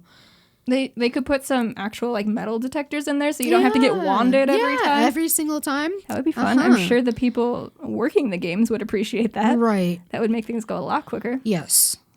Yeah, I don't know. I think the BMO has a lot of things that, like, they don't fix it if it ain't broke, kind of. It just needs an upgrade. Yeah, just a facelift. Mm-hmm. They could probably fix that bathroom that's near our section that always seems to flood. That would be a good the one like right under our seats? Like when you go out onto the concourse and then yeah. I never go to that one. I always go to the one. I always go to the one by the food. Yeah. It's just nicer and it's bigger. So they could probably upgrade all the bathrooms, really. Yes, I know. I don't know of bathroom doors that don't work, but everybody else seems to complain about some of the bathroom doors. I haven't found any of those yet. No, I don't know where they're going, but the bathroom I go to is perfectly fine. Let's see, what else? I don't know. I don't know either. I could probably come up with a list of things that I want. It would definitely just be like wish list stuff. Right. They could definitely upgrade the, how do I want to describe this? The area by the box office, the first ground level area that's next to with the box escalators. Office. Yeah, it's just kind of, there's nothing down there. No, it's very kind of dark empty and bleh. and yeah. So they could do something there. They could. Whether it's like fanfare stuff. Right. I don't know. I think what would be the best that would need to be upgraded is just the marketing for the team. Absolutely. I would put so much of the money into that because there's a lot of people in Rockford who are genuinely interested in the IceHogs. Right. They just don't know when they play. Yeah. They don't know when they play. They don't know who they're playing. They don't know how to get there. They don't know how any of it works. Yeah. And if you could just give them a way to find out. I think more than anything, just having a serious cash flow into this team is going to help it immensely. I agree. Fully agree. Because they can actually pay those people instead of just having interns every season. Right. Because that's no bueno. Yeah, then there's no consistency. And the interns do a fantastic job with social media and everything, but there's no consistency. So actually have a marketing department for the IceHogs. It's not just one person. Please. And typically, since they're owned by the city and Rave, and they work with SMG and all that, they don't just do marketing for the IceHogs. It's for everything that comes through Rockford. And it may surprise you if you're not from here, but in a non-COVID world, a lot of stuff comes through Rockford. A lot of major tours come through here. And that's just a big headache for people trying to work marketing for every single thing, including the IceHogs, which are at the BMO most consistently. Right. So having a dedicated marketing department, I think, would just do absolute wonders for this team. Yes. That is where I want the biggest upgrade. They could have better commercials. They could have billboards. They could have more signs around town. They wouldn't have to be like a local commercial. They could actually have a regularly produced commercial. Yeah. So that would be huge. And I think if the Blackhawks are more heavily involved, that will get more people coming in from out of town 100%. To watch the IceHogs play. I think it would help the IceHogs so much. Just having that marketing, like people are actually going to come. They're going to be interested. They're going to buy things. They're going to. And not even just like game day marketing. Like this is when they play. This is how you get tickets. Blah, blah, blah. We're the IceHogs.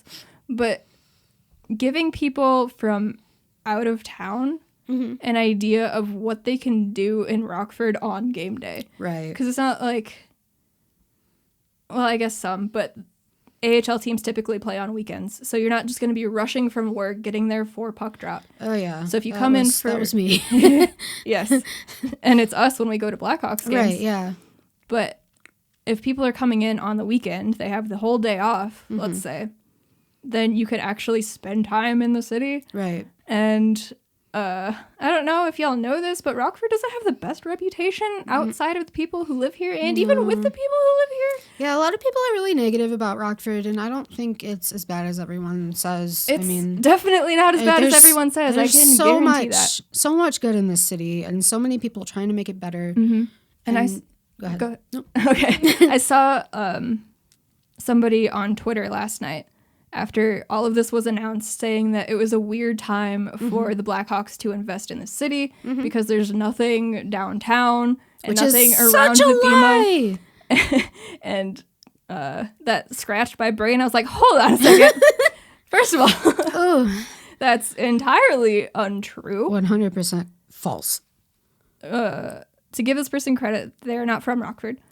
I would have been I would have been a lot more annoyed if it was somebody from Rockford saying there was nothing downtown. Right, but also I hate when people speak on Rockford when they're not actually here. Also that. Like, also that. Don't speak on something you know nothing about. Mm-hmm. Like, and other thing going off of that is if you're concerned with nothing being downtown and around the BMO, have you been to the United Center? It's in the middle of a fucking city block. It's just there. They just plopped it right down. Not a city block like Wrigley where you can go to multiple bars around Wrigley Field and then you walk out and you're just inside of a party somehow. You're like, how did this happen? I walked out of Wrigley and all of a sudden I'm in the middle of a party. Yeah, no, but the UC, nothing. This is like a city desert. It is. It's really bad. I think the closest thing is the Billy Goat. Yeah, and that's not very close. It's not close enough to where I would want to walk to it. Right, exactly. Especially in the winter. Right. But for the BMO, you have Blue Line right across the street. I heard they closed. Did they? I don't know, but I heard that they did. I heard there was another, I don't know if it was a barbecue place that got put there. I could be making that up 100%. Either way, there's a restaurant right across the street. Yes, right across the street. There's bars. And if you go a little further, I mean, just on that strip of Main Street, you have District. You could go to Octane. And if you head down State Street, then there's you have everything. Yes. Do you want pizza? Do you want Thai food? Do you want American burger? Food? Burger? Oh my god! Do you like craft beer? There's two breweries within right there. a couple of miles, maybe even just 1 mile. There's Carlisle. There's Prairie Street. There is a ton of stuff. I want Prairie Street so bad. Give me curds. Yes, please. I want the curds. Yes. So just in that general area, there's a lot to do on game day, before the game, after the game. And if you come on the weekend and you have a full day, say it's one of the days they play at night, so you have the full day, there's a lot of other stuff you can do around town as well. There's museums, there's the gardens, there's the conservatory, there's the bike path. Absolutely. I mean, I could go on and on and on. There's so much stuff to do, but people who don't live in Rockford, and even people who do live in Rockford, don't know all of these things that they could do.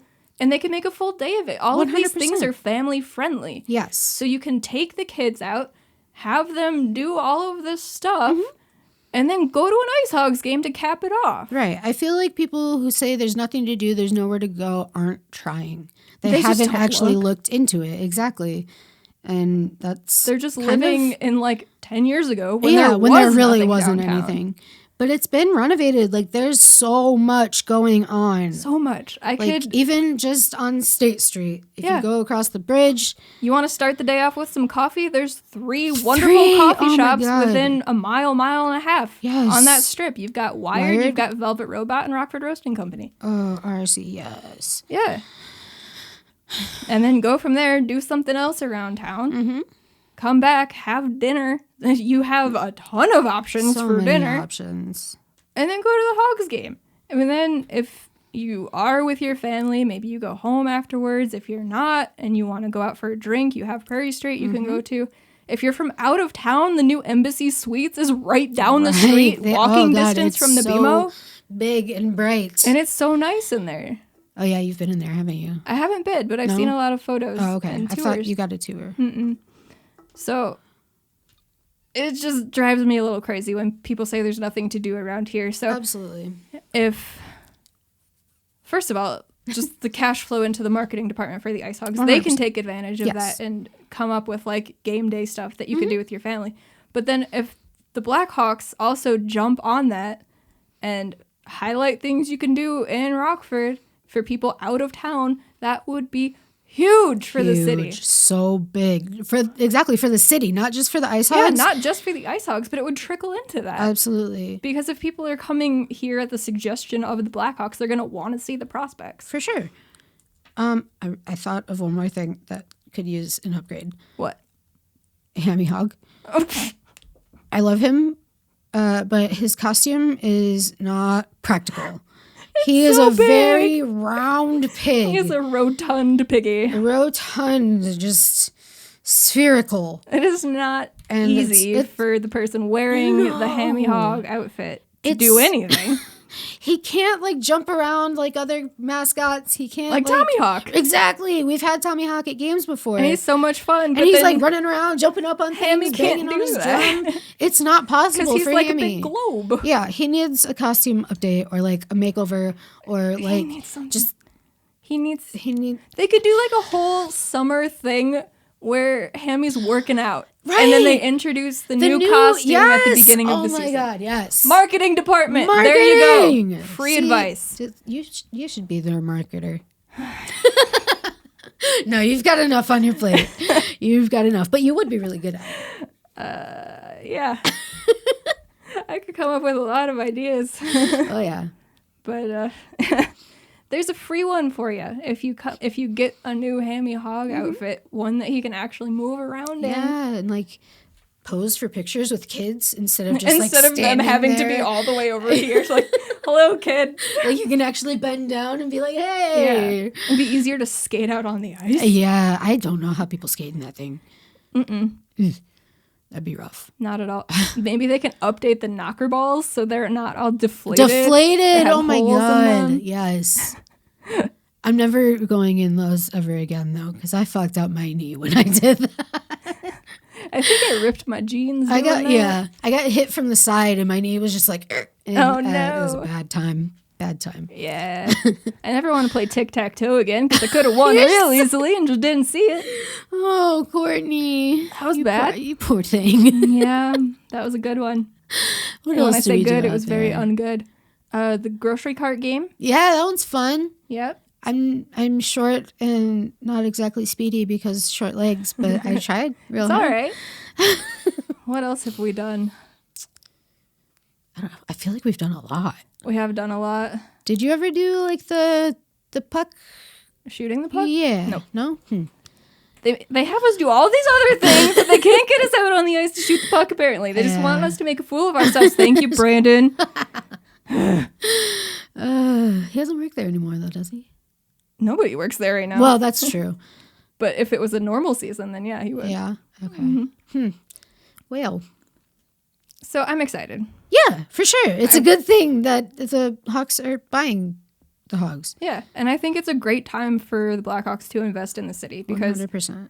like we said, it is growing up around that area, and there's a lot more to do than there was when the affiliation started. Right.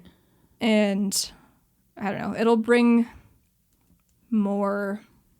What's the word I want to say? It'll give it a better reputation. Yeah. I think Rockford just really needs to stop being so self-critical. Negative? Yes, that's the one. Because I know we have a lot of bad things that happen here, but every city, exactly, every city is going to have that. You have to want to make it better. You have to want to see the good.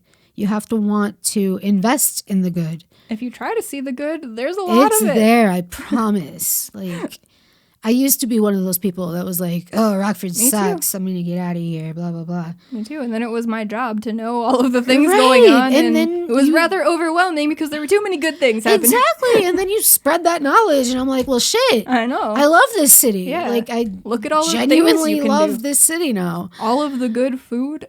So much I know good people food. who like going to sports games really like going out to eat before or after. So many places you can go. So many. If you want pizza, there's two fantastic pizza places right there. There's Right Capri, there. which has been around Rockford forever. Yeah. One of the first places here, basically. And then you have Woodfire. Yeah. Oh, they're so good. You have Sisters Tie. You have Vintage. Yeah. Prairie Street, like we said. Carlisle. There's Is Magpie still down there? Magpie's there. They're not usually open Oh, at right. night. They're kind of early. They did make some exceptions for IceHogs games before, so maybe when that comes back around, they will. Do they have their liquor license now? I know that was something that they were going to get right before I am they not burned positive. down. But Yeah, that was a time. I'm not positive. Okay. But you do have that whole indoor city market where there's a couple of other places. So, yes. Yes. The Blackhawks investing in the city, if they actually take it seriously and promote their AHL team, Yeah, they could do a lot of good for this city. it'll do a lot. But we have to ask the people of Rockford to actually open their eyes to the good that is here. Because it's so frustrating to see everybody be so negative and just all they want to talk about is the bad things. And Yeah, we can't fix everything at a systemic level right away, but you have to be more positive about this place. Yes. Or else it's never going to get to where you want it to be. nope. Because it just has this negative reputation and people don't want to come here because they're like, oh no, it's so dangerous. Right. I have never felt unsafe walking around downtown me Rockford. either. But I have family that's from out of town that's like, I don't want to go to Rockford because they think they're going to get shot or something. And it's like, that's so uninformed. So yeah. It's so ignorant. There's nothing to be scared of. No. I mean, no more than any other city. Right. Be aware of your surroundings. That should be the rule wherever you are. Yeah, just at all times. Be aware of your surroundings. Don't be stupid. That's it. Shit happens. It happens everywhere. Everywhere. It could happen to even the most careful people. People, if you don't go out of your house at all, it could happen the first time you do. Like, shit happens. You can't... Okay. We need to center. We have gone off the rails. We have gone way off the rails. Anywho, the Blackhawks are buying the IceHogs.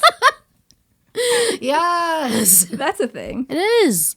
Hopefully there's more news about it soon so we kind of know more of the details. Yeah. That would be nice. I'll do a search here real quick on the tweets. Just to make sure. There was a tweet 40 minutes ago from WIFR. Change in ownership? The top hockey team in the state of Illinois could become the owner of the top hockey team in the Forest City as the IceHogs are up for sale. Oh. Okay. That's so dramatic. It is. Yep. The first step to sell the Rockford IceHogs was approved by the Rockford Area Venues and Entertainment Authority Board on Wednesday. All right. Which was also released by WIFR because I clicked the link in the tweet. Wow. What a concept.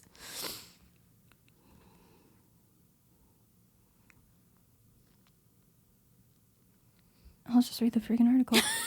The top hockey team in the state of Illinois could become the owner of the top hockey team in the Forest City as the IceHogs are up for sale. We've had great conversations with the Blackhawks, Rockford Mayor Tom McNamara said. Rockford area Rave board members officially file a request for proposal, the first step in potential new or part ownership of the team. The move doesn't mean the city wants the team to leave. In fact, officials believe it's the best hope to keep them thriving in Rockford. We see this as an opportunity to ensure that hockey is here for 10 to 15 years guaranteed, and we're not going to agree to anything else, Rave board chairperson Craig Thomas said. Okay. Rockford fans are used to high-quality hockey at the BMO Harris Bank Center, and the IceHogs' current owners say they're doing everything to secure more face-off saves and goals for years to come. Oh, Lord. Before COVID-19 hit, we started discussions with the Blackhawks about how do we ensure a long-term relationship with them, Thomas said. Currently, the team is owned by the city of Rockford and run by Rave. So there you go. There's your answer. The request for proposal allows other groups to put in a bid to own the IceHogs. Many believe the best suitor is the team's current NHL partner. Yes. Yes. The Blackhawks have expressed an interest not only to continue to do what they're doing here in Rockford, but to be a greater presence in Rockford, and that's extremely exciting, Thomas said. If the Hawks take control, they could oversee all hockey operations, but Rave would still run the BMO, a facility that could be in for some upgrades through the sale. The Blackhawks have made it clear they wanted BMO renovated, and it'd be very difficult for the city of Rockford to probably handle that amount of money on its own, and so it's reached out to the state to see what can be done, Senator Steve Stottleman said. You walk into the BMO today and it looks like my father built it, and he did, back in the early 80s. We need to bring it back up to today's standards, McNamara said. Tom! Oh my God. My goodness! Thomas says fans of the IceHogs should be excited. It could mean a strong professional presence in Rockford, but the fan experience is something Thomas hopes will never change. Could be upgraded. I mean, it doesn't need to never change. To the patron, I don't think it's going to look any different when you come to a game, Thomas said. Thomas said the sale would not include the BMO Harris Bank Center, but it could bring renovations to the arena to spruce it up for IceHogs games and other popular attractions. The request for a proposal will post in the coming days. Thomas expects to have multiple bids to purchase the team in the coming weeks. All right. Nobody's going to be outbidding the Blackhawks. No. That would be ridiculous. No. That would be dumb. Yeah. Real dumb for anybody else to own it. It would. Like, why? It just wouldn't make any sense. So that's the latest news on that, at least. Okay. It appears there are still no post-game quotes from the team. Damn, they just gave up on that one. They did. I mean, I don't blame them. I wouldn't know what to say after that. What It's is there just to a say? sad time. It's the one time I want to hear what Derek King has to say. Right? Like, what do you even, what can you possibly say about that game? Sorry. Do better this weekend. You better. They have a back-to-back with the Iowa Wild this weekend. Fuck. Saturday and Sunday. Fuck. Also at home. God damn it. Yep. Yeah, so that's something to look forward to. I want to be positive about this team. I love them so. Mm-hmm. But it hurts to watch them play like this. Mm-hmm. That's all I got. I allowed myself to feel some positivity after the win. Mm-hmm. And then they came back with a 6-3 loss. Crushed and your then dreams. a 7-4. Nope, 9-4. 9-4. Don't forget those last 2 goals. Can't leave out those last 2. No, 9-4. So that's what's going on in Rockford IceHogs land. It's not great. There, I guess, are a couple of things you could be happy about. They did score on the power play. Mm-hmm. That's something. Yeah. Wyatt Kalnick keeps racking up points. There's that. We have Brandon Pirri. We can always count on to score a goal. We've got Pirri. And the rookie goaltenders are the only good ones we've got. Yeah, not doing bad. Nope. Nope. So that's the IceHogs. Mm-hmm. How are the Blackhawks doing? Oh, God. Are we going into that? Yeah, we're here. I feel like we've been recording for 3 hours. Hour and 41 minutes. Oh, all right. So what's up? The Blackhawks, since we last recorded, have played 3 games. Okay.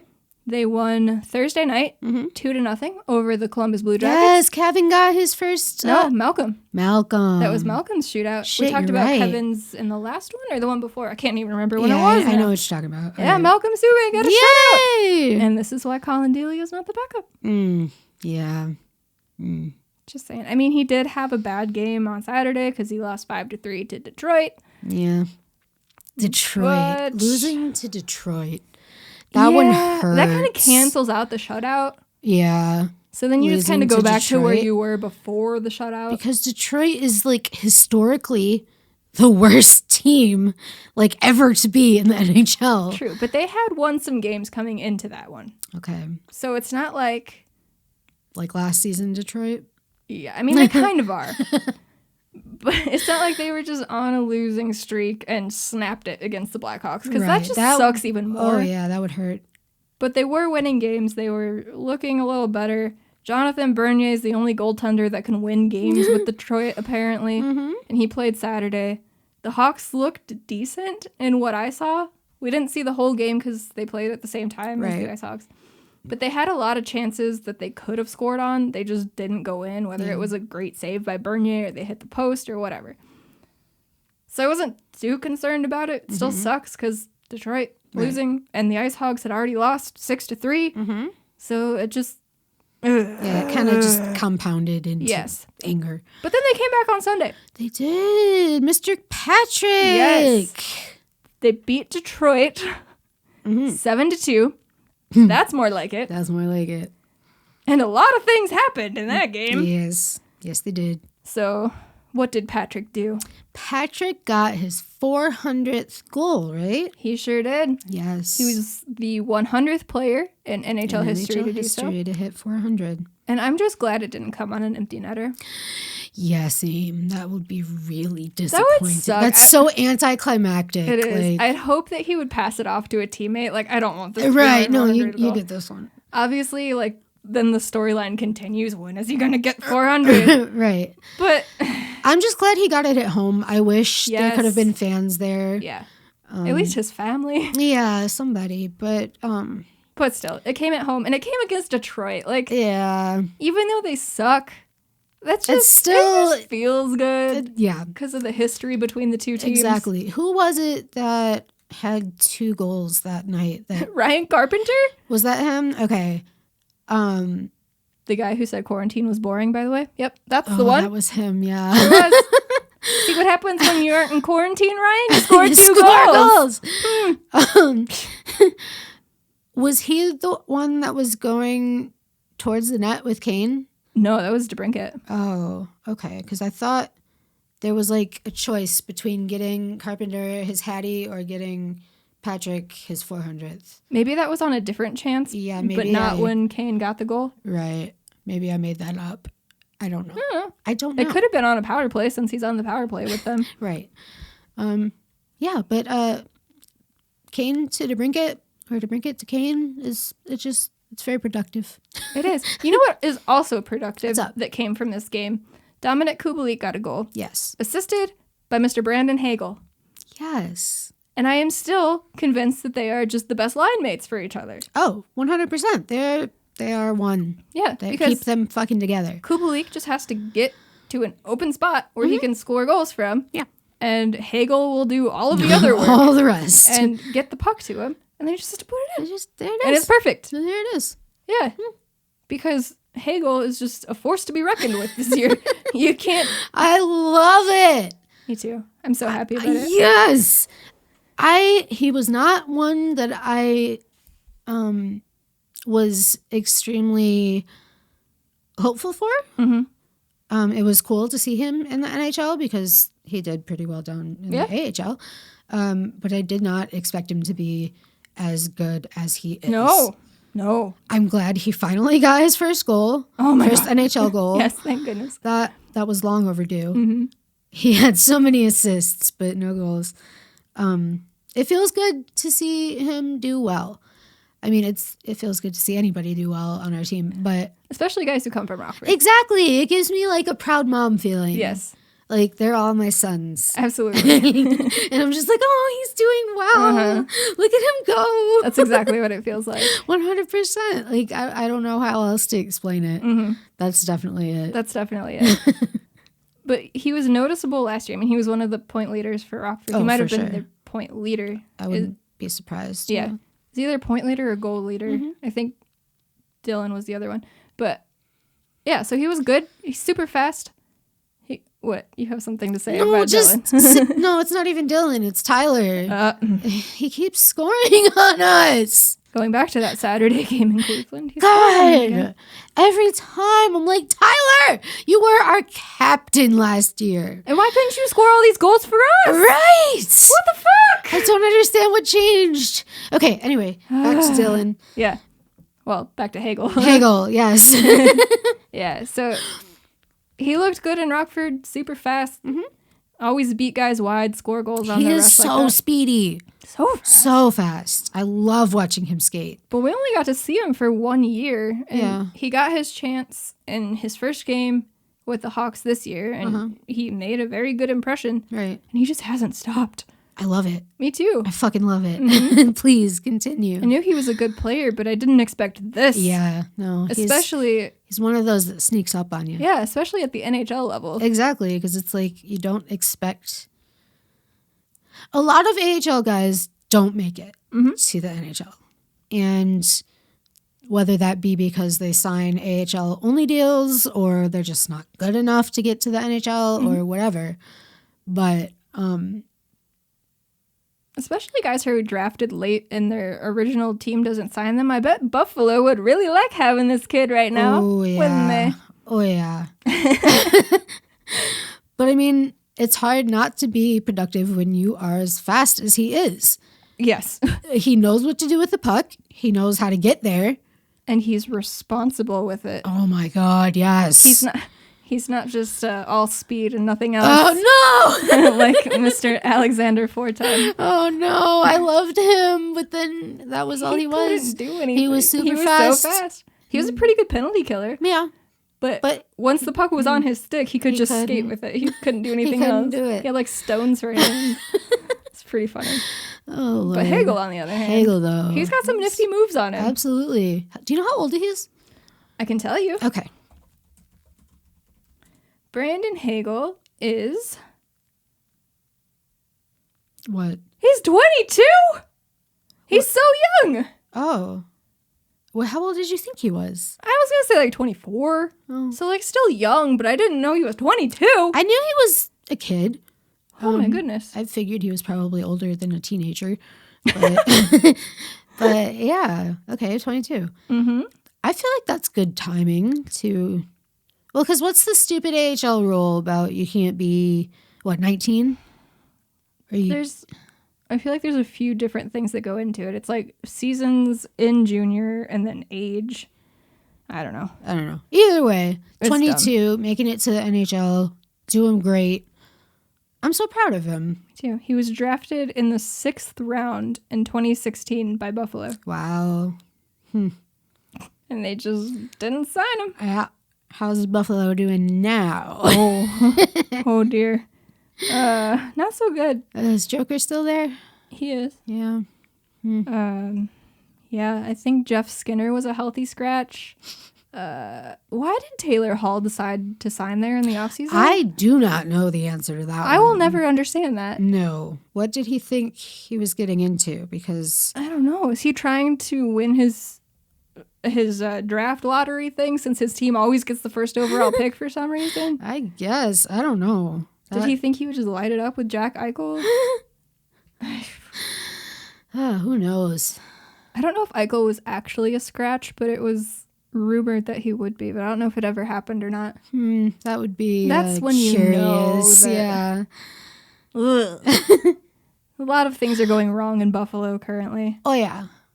Montreal fired their goalie coach. They sure did.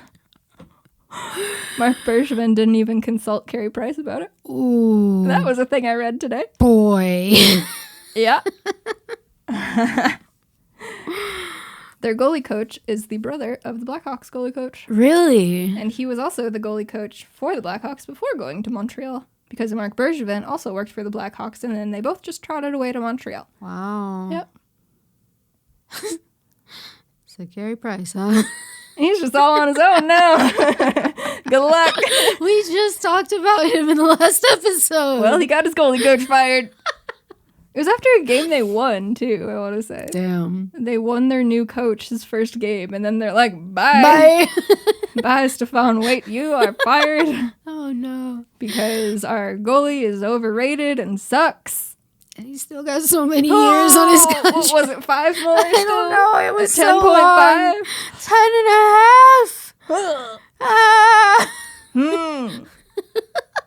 10.5. Now I'm curious. About Carrie Price? Yeah, I want to look at his stats. Currently. So, over his career, he's got a 2.50 goals against average and a .917 save percentage. Okay. That's not bad. That's decent. Yeah. The last few seasons, so far this year, oh dear, he's got a 296 goals against average and an 893 save percentage. Oof. Huh. That's not good. Last year, he was a 909, 918, 900. 2016-17, he was good, 923. Yeah. Before that, 934, 933, 927.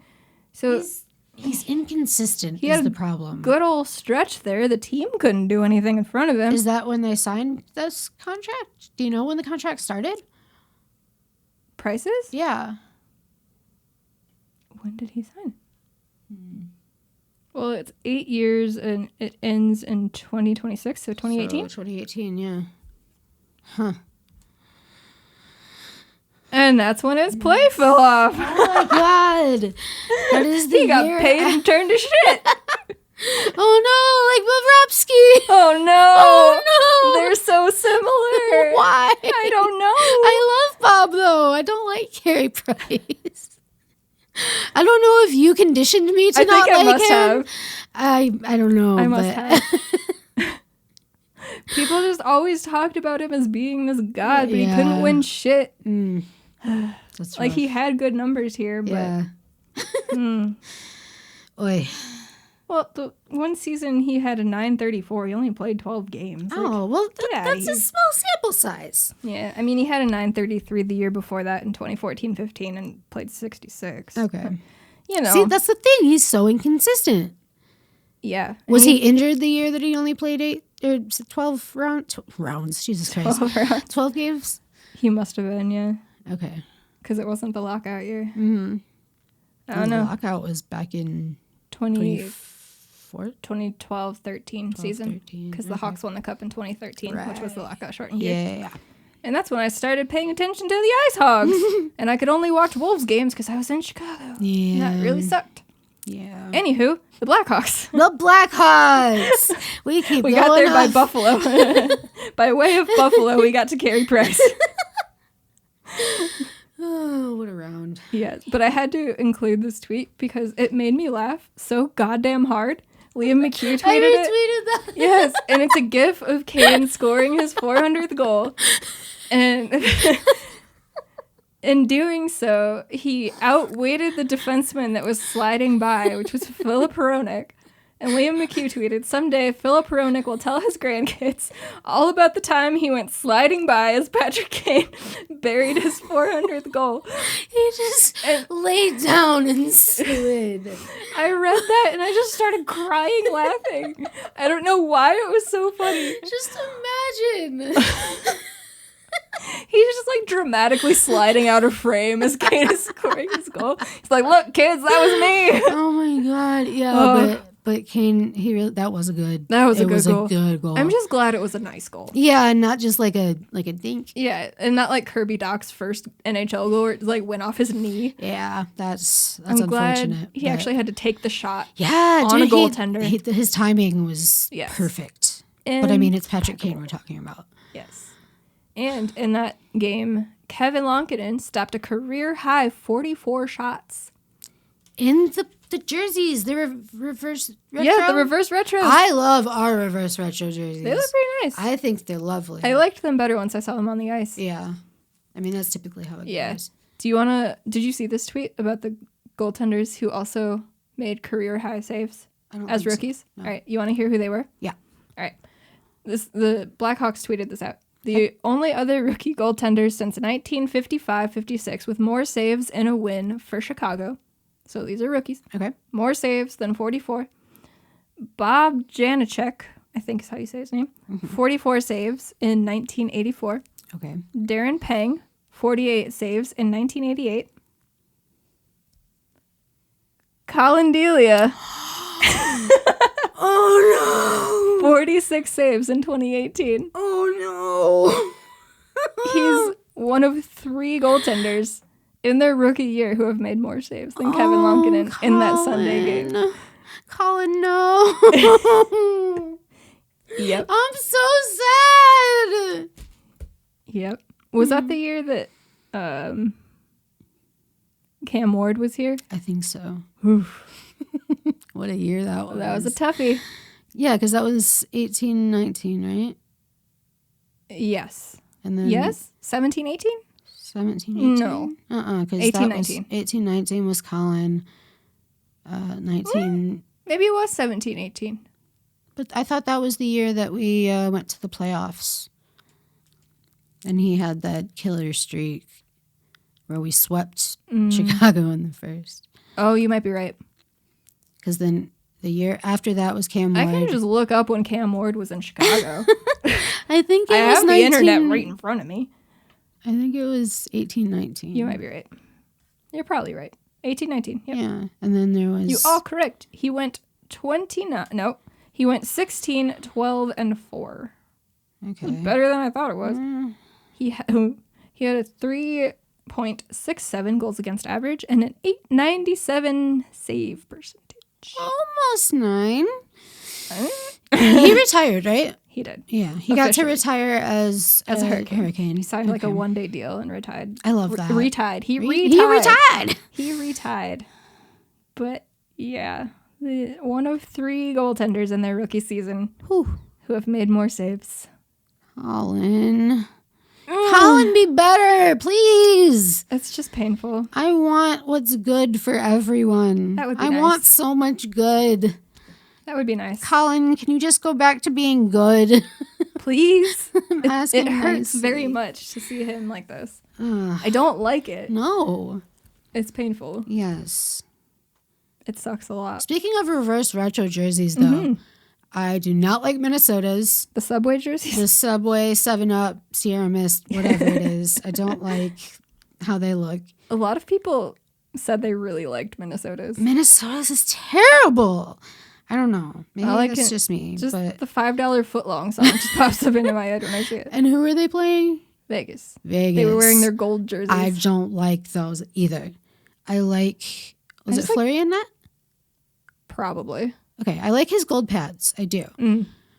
But the jerseys, they just kind of look like baby poop to me. It doesn't look like gold. A little bit. Yeah. The regular gray ones are a lot better. If they were like true gold, maybe they would be beautiful. But no, they're like a baby poop. It's a bad color. Yeah. Fleury. Like puce? Would that...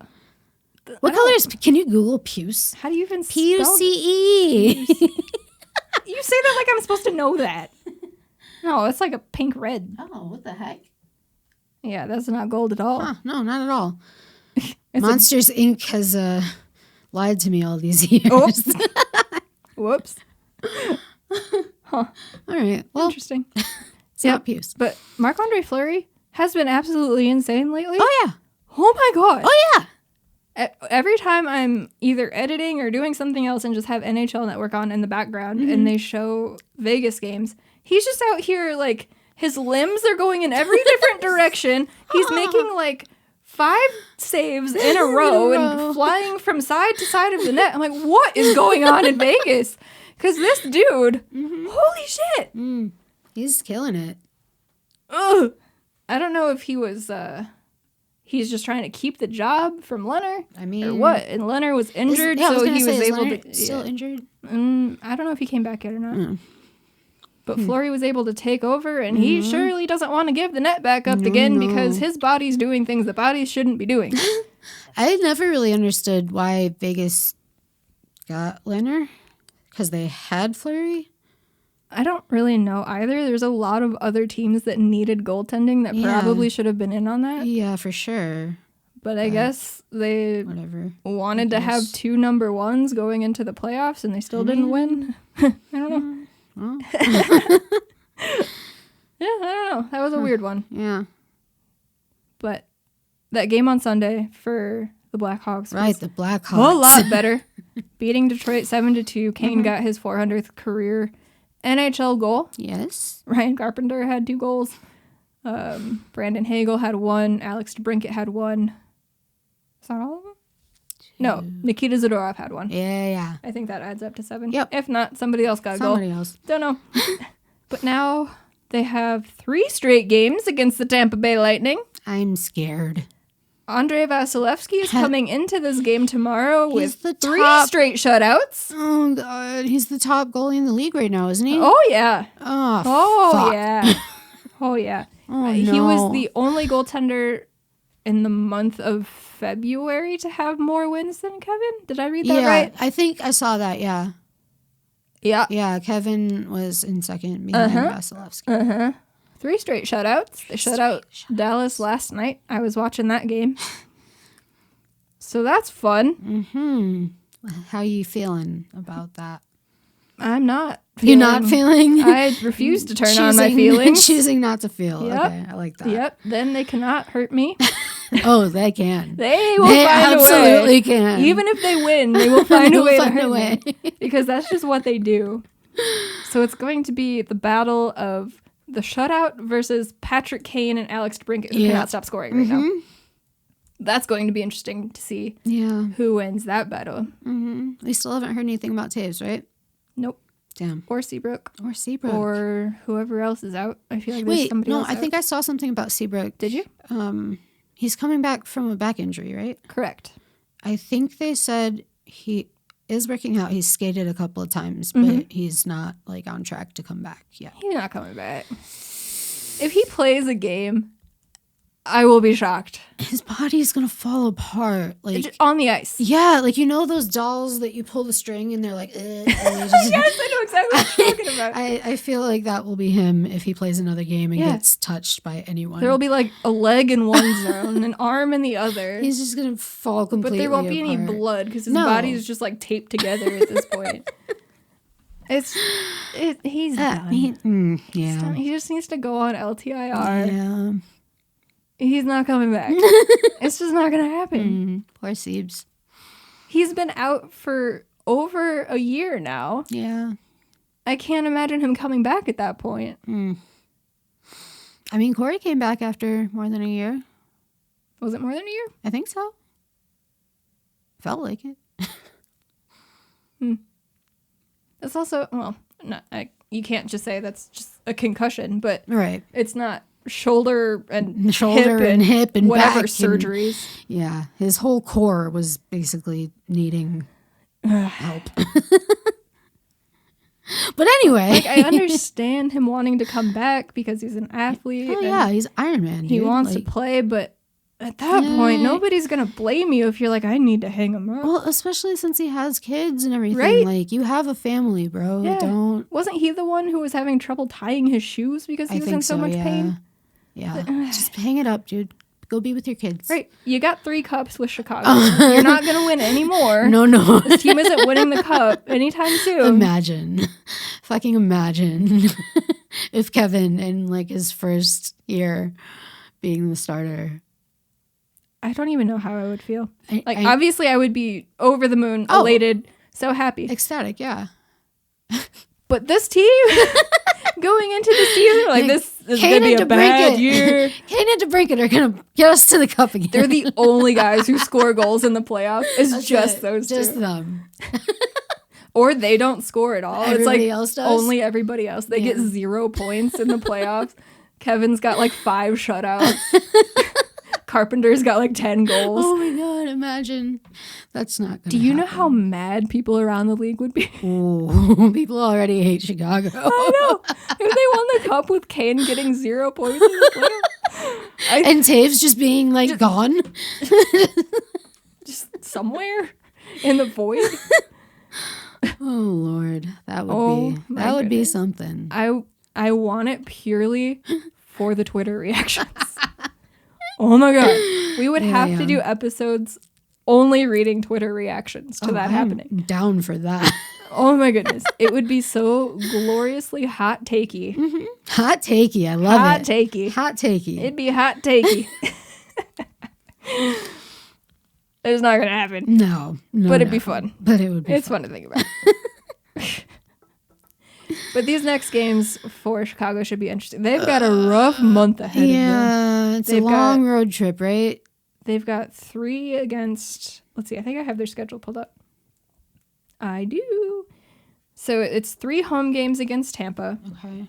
Then they go on the road for 6. So yeah, 2 against Dallas, 2 against the Florida Panthers, 2 more against Tampa. They come back home, 2 more against the Florida Panthers, 2 against the Nashville Predators, and then they end the month against Carolina. Oh my God, that is a busy freaking month. Welcome to the gauntlet. Good God. I guess since the IceHogs weren't allowed to play their March gauntlet last year, they just projected it onto the Blackhawks to be like, one of you has to suffer. The fans in Rockford are suffering. Oh, always. But this team has to suffer this. I am genuinely afraid. Yes. Because they're on a good streak and they're looking great and everybody's scoring. Kevin's looking great, stopping the pucks. These are some really good teams that they're coming up against. I have the standings pulled up. Oh, okay. So let me refresh it just in case something Just in case. Number 1 in the Central is the Tampa Bay Lightning. They are 15-4-1. Thanks to Vasilevsky. Yes. They have a .775 points percentage. Ooh. And a goal differential of +32. Holy shit. Thanks, Vasilevsky. They've scored 71 goals. They've allowed 39. In 20 games played, they've allowed 39 goals. They've won 5 straight games. Of course they have. In their last 10, they're 7-3. The only shimmer of light and hope that the Blackhawks have on paper going into this game. Their home record, Tampa Bay, is 9-1. Okay. Their away record is 6-3-1. Significantly worse. But it's still it's positive. still very good. But significantly worse. Let's see. Chicago's home record is 6-3-1. Same. Oh my gosh. Oh no. It is the same as Tampa's away record. Oh Lord Jesus. Oh no. Oh. Help. Oh, this game is going to be very interesting now that I'm looking at this. So, in their last 10, like I said, Tampa is 7-3. Chicago, last 10, 7-3. Courtney! Their home record matches Tampa's away record. Uh-huh. Let's see. Chicago is currently 4th in the Central by points. Okay. Points percentage, they are also 4th. All right. They are 12-7-4. Mm-hmm. They have a 609 points percentage compared to 775 for Tampa. Their goal differential is +5, so it's still positive. Not anything like no, not anything like +32. They have scored 73 goals. Mm-hmm. So they've played 3 more games than Tampa and scored 2 more goals than them. Okay. They've allowed 68, which is 29 more than Tampa. Math. 68 minus 39. I don't know. I think it's 28. We're going to go with 28. Sure. They've allowed 28 more goals. Whew. It's going to be tough, but you have to think. It could really go either way. If you take away the first 4 games of the season, which clearly you can't do, but if you do. They're not representative of the team that is out there these days, though. They're not. Chicago would be 12-4-3. Okay. If you took away those 4 games, because they lost 1 in overtime and 3 in regulation. So they would be 12-4-3, which is a lot better. A lot better, yes. They've had a crazy run since those first 4 games. But they are not the Tampa Bay Lightning going 15-4-1. No, that's real good. Real good. And then after them, we have... Oh, I see. Dallas is currently last in the Central by points. They've played 8 fewer games than Detroit. That's different. And only have 1 less point than Detroit. Ooh. So let's go points percentage on this one. Dallas is in 8th, while Chicago is in 4th. They've played 17 games. They are 6-7-4. In their last 10... Oh, they are 1-6-3 in their last 10. Oh, no. They're like IceHogs bad. Yikes. You never want to be IceHogs bad. No. They're on a 3-game losing streak. This is Dallas? Yes. Okay. Let's see. We play them at home.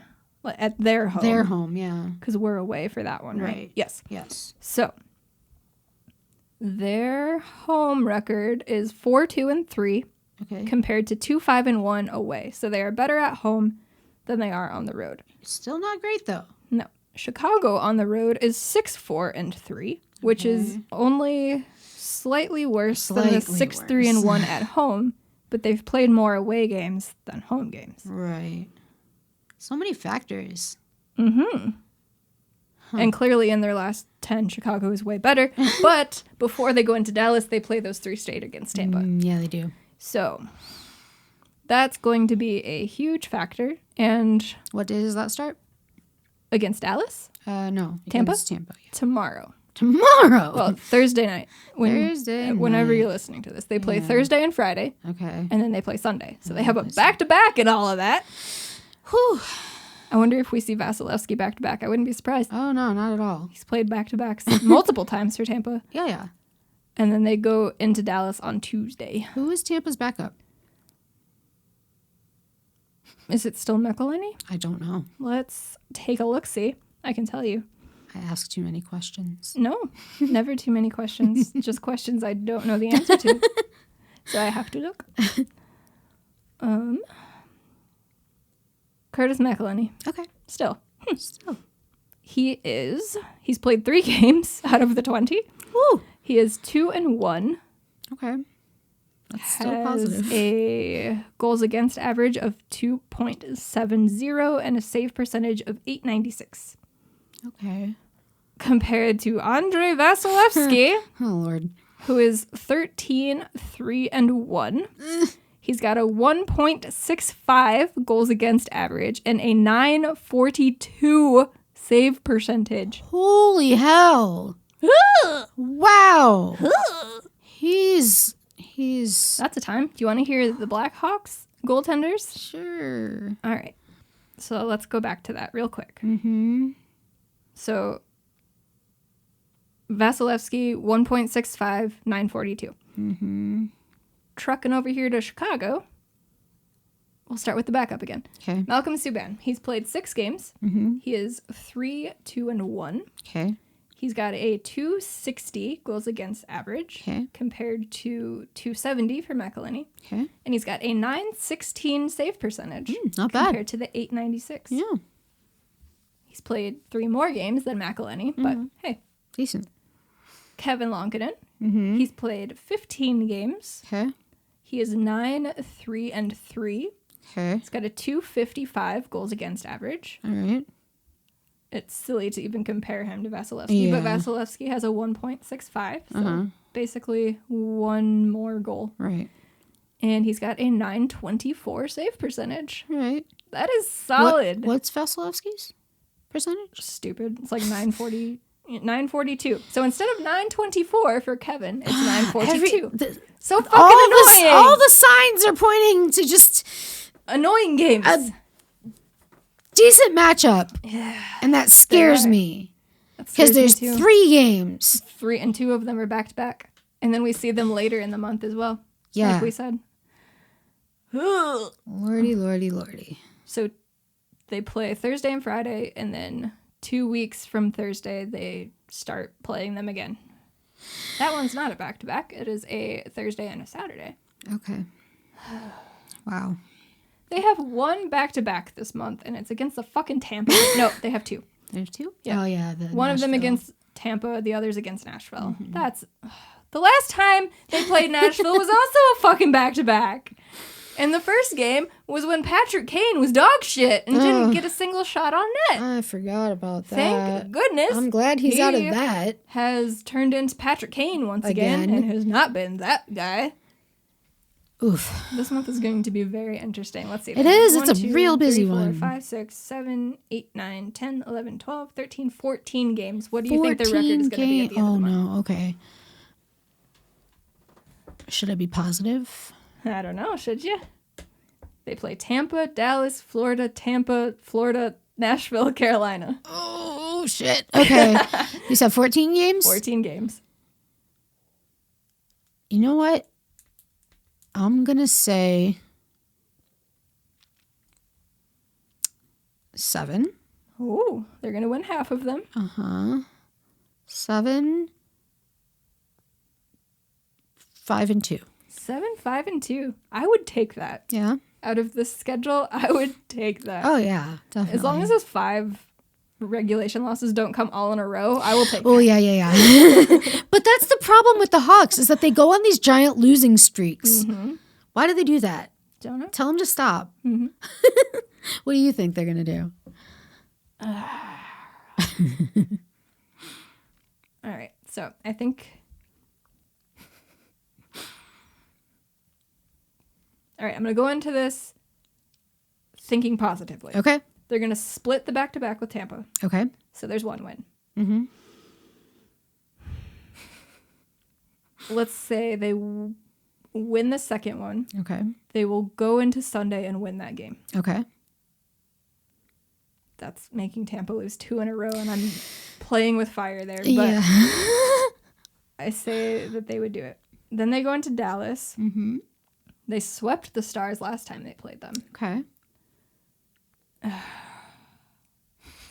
I think Dallas probably is pissed off that they suck, so they're going to split that one. Okay. So now we're at 3 and 2. Florida is tough. They've actually been doing decently, haven't they? They've been fucking killing it. Yeah. I will call that one a split as well. So 4 and 3. Okay. Go into Tampa. I could see them losing both in Tampa. So that's 4 and 5. Play Florida back at home. I could see them splitting that one. So 5 and 6. They play Nashville back to back. I say they get revenge and win both games. Okay. 7 and 6. And then Carolina. Oh, God.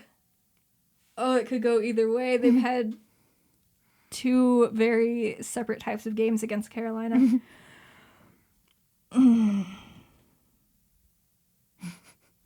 Let's see, is that part? No, it's not part of a back-to-back. I know it's part of a series, but they don't play the 31st. So,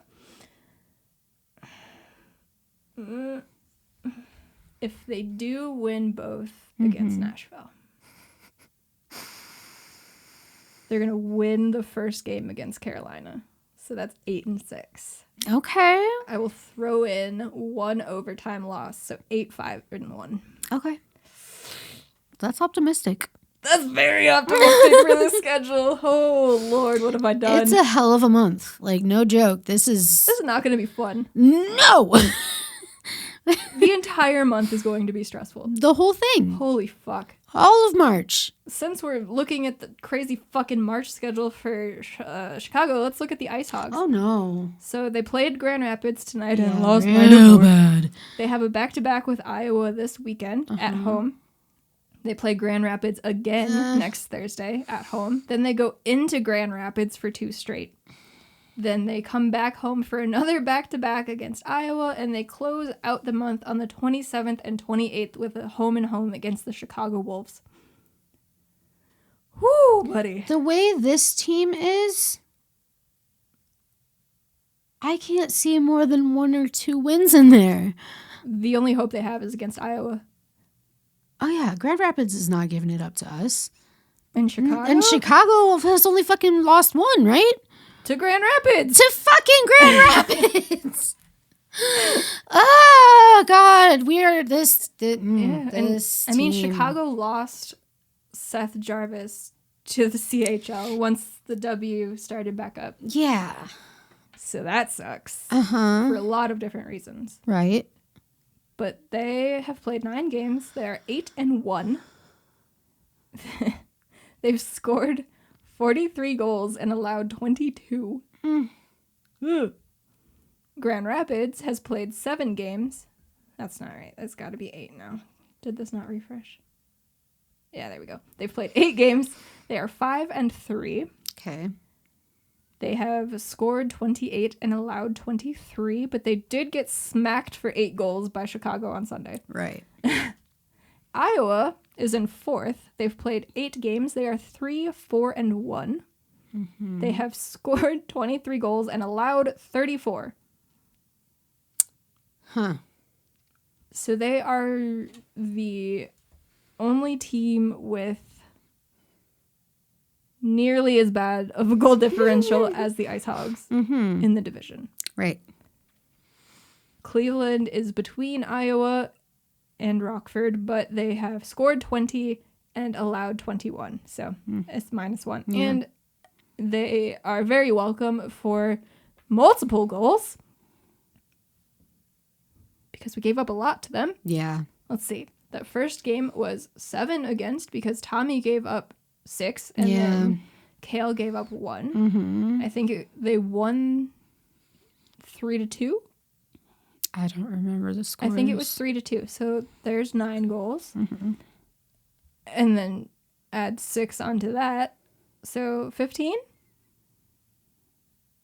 9 plus 6? Yes. They've played 6 games. 15 of their 20 goals are against the IceHogs. Oh, Lord Jesus. Courtney. In 3 games. I can't keep doing this. I'm going to. I know. That's how I feel about watching these games. Yeah. If I didn't have to talk about this one, it would have been. Oh, I would have shut it a off. long Exactly. Yeah, no. So we are suffering through these games. I love this team so much, regardless of the bullshit that's happening right now. I love the IceHogs. Yes. Going back to something that you said while we were watching the game. Yeah. Is you don't feel connected to this roster at all. Right. And I totally agree with that. And I feel like that has a lot to do with not actually physically being there in person. Because, I mean, we would get to see all of warm-ups. We get to see the names and the numbers. You can't really see all that on TV. Like, you can vaguely see numbers sometimes, but you can never see the names. And, like, you don't get to watch them in person. It's a whole different experience rather than watching on TV. Is it just because we're used to it? Because like we watch the Blackhawks and you become attached to those rosters, but there's also not as much turnover. That's true. The Hawks have been pretty steady in who they are, but in the AHL, you flip rosters every year, and even especially this throughout the year, you keep switching stuff up. I mean, we just got how many guys? 7? Something like that. I don't know. 6? I think it was 4 on Friday and then the 2 today. So that's 6 new guys. Yeah. And you did a wonderful thing and made the roster on our website. That is the only reason I know who wears which number. Yeah. So that's really handy if you want to look at that. Mm-hmm. You can connect a face to a name. Exactly. That's. I think that's huge though, because just being able to identify them by their looks, I think that really helps, like with the connection that you feel with them. But yeah, since it's just on TV and like it doesn't feel real, like that we've literally only won 1 game this season. And that they've played 9 games so far? Yeah, I don't feel that either. But also it feels like they've played a whole season. Like it kind of feels like they've played a couple of seasons. Yeah, dude. Like it's just such a different experience and I don't like it because I want to feel connected to these players and I want to like pick my favorites and I want to cheer for them and I want to buy jerseys. I mean, how do you buy a jersey from anybody on this team? Though? Cale Morris, your Lord and Savior. Tom Auburn. One of the rookies. Oh, jeez. One of the rookies. Yeah. Yeah, I mean, I've had guys that I've been watching just because they're prospects I'm interested in. Yeah. But there's nobody that I'm like, that's my favorite player right there. Yeah. Like, I mean, it's cool having Cody Franson back because he was there for our kick-ass year back in 16-17. He was a huge part, yeah. Who else do we have that we've had? Garrett Mitchell came over last season, so did Gagne. He's been horseshit this year. He was one of the scratches tonight since we got Pirri. Right. Which is Pirri's back. Pirri's back, yeah. But I can't help but be angry when I see Pirri. Know, just because he's score on us with the every game with the Wolves, he would score on us. And on the AHL's website, when you look at it and you look at the game recaps, it shows who scores and it shows their picture. And Brandon Pirri is still wearing his goddamn Wolves jersey. It's pissing me off. They can't take a fucking picture of him in an IceHogs jersey. Just put the picture of him in the Blackhawks jersey on there. I don't care. That's it. Not the fucking Wolves jersey. It just makes me even more mad. It's upsetting. Highly upsetting. But yeah. That's about it for returning players. I mean, you have Tompkins. Yeah, but unless he turns it up, it's not going to be him. No. And you called it from the beginning, really, of him being a flop. And I wanted to like him. You were so mad at me. Because I didn't feel like you gave him a chance. But it was his first AHL game. Yes. But I said he's a bad goaltender. You did. And you were so mad at me. Because I just wanted you to think positively. And well, I know. You were right. And I still want to like him just because he's on our team. And I love goalies. Like him. Yeah. I want him to be good. We want everybody to be good. That's the problem, is that barely any of them are being good. You're right. Because, I mean, when they are, it's good for the team. Exactly. And it's just fun to root for them. Yes. And you like watching them, and it's never fun being negative about your players. No, we want to love our team. Of course we do. We're not one of the people that hates everything that happens. No, and I try to find positive right in everything. Yeah, like in the players and the games. So hard. Yeah, but we try. We try. We're not just like, fuck this shit. I'm not going to be a season ticket holder anymore. This team fucking sucks. And blah, blah, blah. I feel that way sometimes. Not the season ticket holder part. Right. I won't give those up. No. But sometimes I'm like, fuck this shit. Oh, yeah. For real, though. Why do I watch this team? Exactly. Like tonight, I would have turned it off if we don't cover them like this. But Yep. But alas, we suffered through it. Yeah, we sure did. There was suffering. 9 goals against. Yep. The title of my recap last game was Pain, so I upgraded it to Suffering for this one. Yes, that's very accurate. Yep. So those are our teams. Yeah. Got anything else? I don't think I do. Do you have any other thoughts? No. I do have another thought, What's up? actually. I have a complaint. Oh, dear. What is it? Going back to the IceHogs. Uh-huh. One of our returning players that I totally forgot to mention, John Quenneville. Oh. He's not good this year. I don't know what the fuck happened. Every time the puck is on his stick, it dies. He keeps falling down. That too. He collided with a fucking ref tonight. He and did like do was that. almost injured because of it. He did do that. He got up slowly. Yeah. But I don't know if he's too used to being in quarantine, so he's always on his ass. Or what? I don't know. But he sucks this year. Yeah. And it makes me mad every time he's on the ice. Yeah. It's one of those seasons for him. That's hard. And I don't like it. Yeah. Because I like Q. But this year, he gets too much ice time for the amount of nothing that he's done. You know who I miss? Who do you miss? Yoni. Yes. I wish Tulola was here. I was thinking about him earlier today. How's he doing in his league over the ocean? Let's see. Over the ocean. He is... He's playing with Cuckoo. Oh. That is his Interesting. name. Okay. The name of the team is Cuckoo. Oh, I thought you meant Slater. No, he really broke his collarbone in Edmonton. Yeah. It was real fucked. Oof. All right. No, his team is called Cuckoo. Cuckoo, okay. He's played 37 games. Wow. He has 5 goals and 7 assists. And he is a +1. Okay. He's got 20 penalty minutes. Yoni, what are you doing? Damn. Last year with Rockford, in 56 games, he had 2 goals and 6 assists. But he was such a good defender, though. Mm-hmm. Nobody gets past Yoni. He had really tight gaps, and he was blocking shots. Yeah.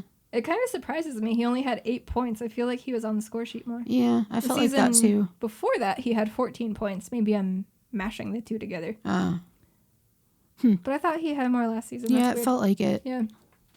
But yeah. Yeah, I miss him, too. This team could definitely use... some defense? Yeah. Yeah. Yeah. Some defense. That would be good. Some defense would be nice. I would love that. Huh. How do we acquire some defense? That I don't know.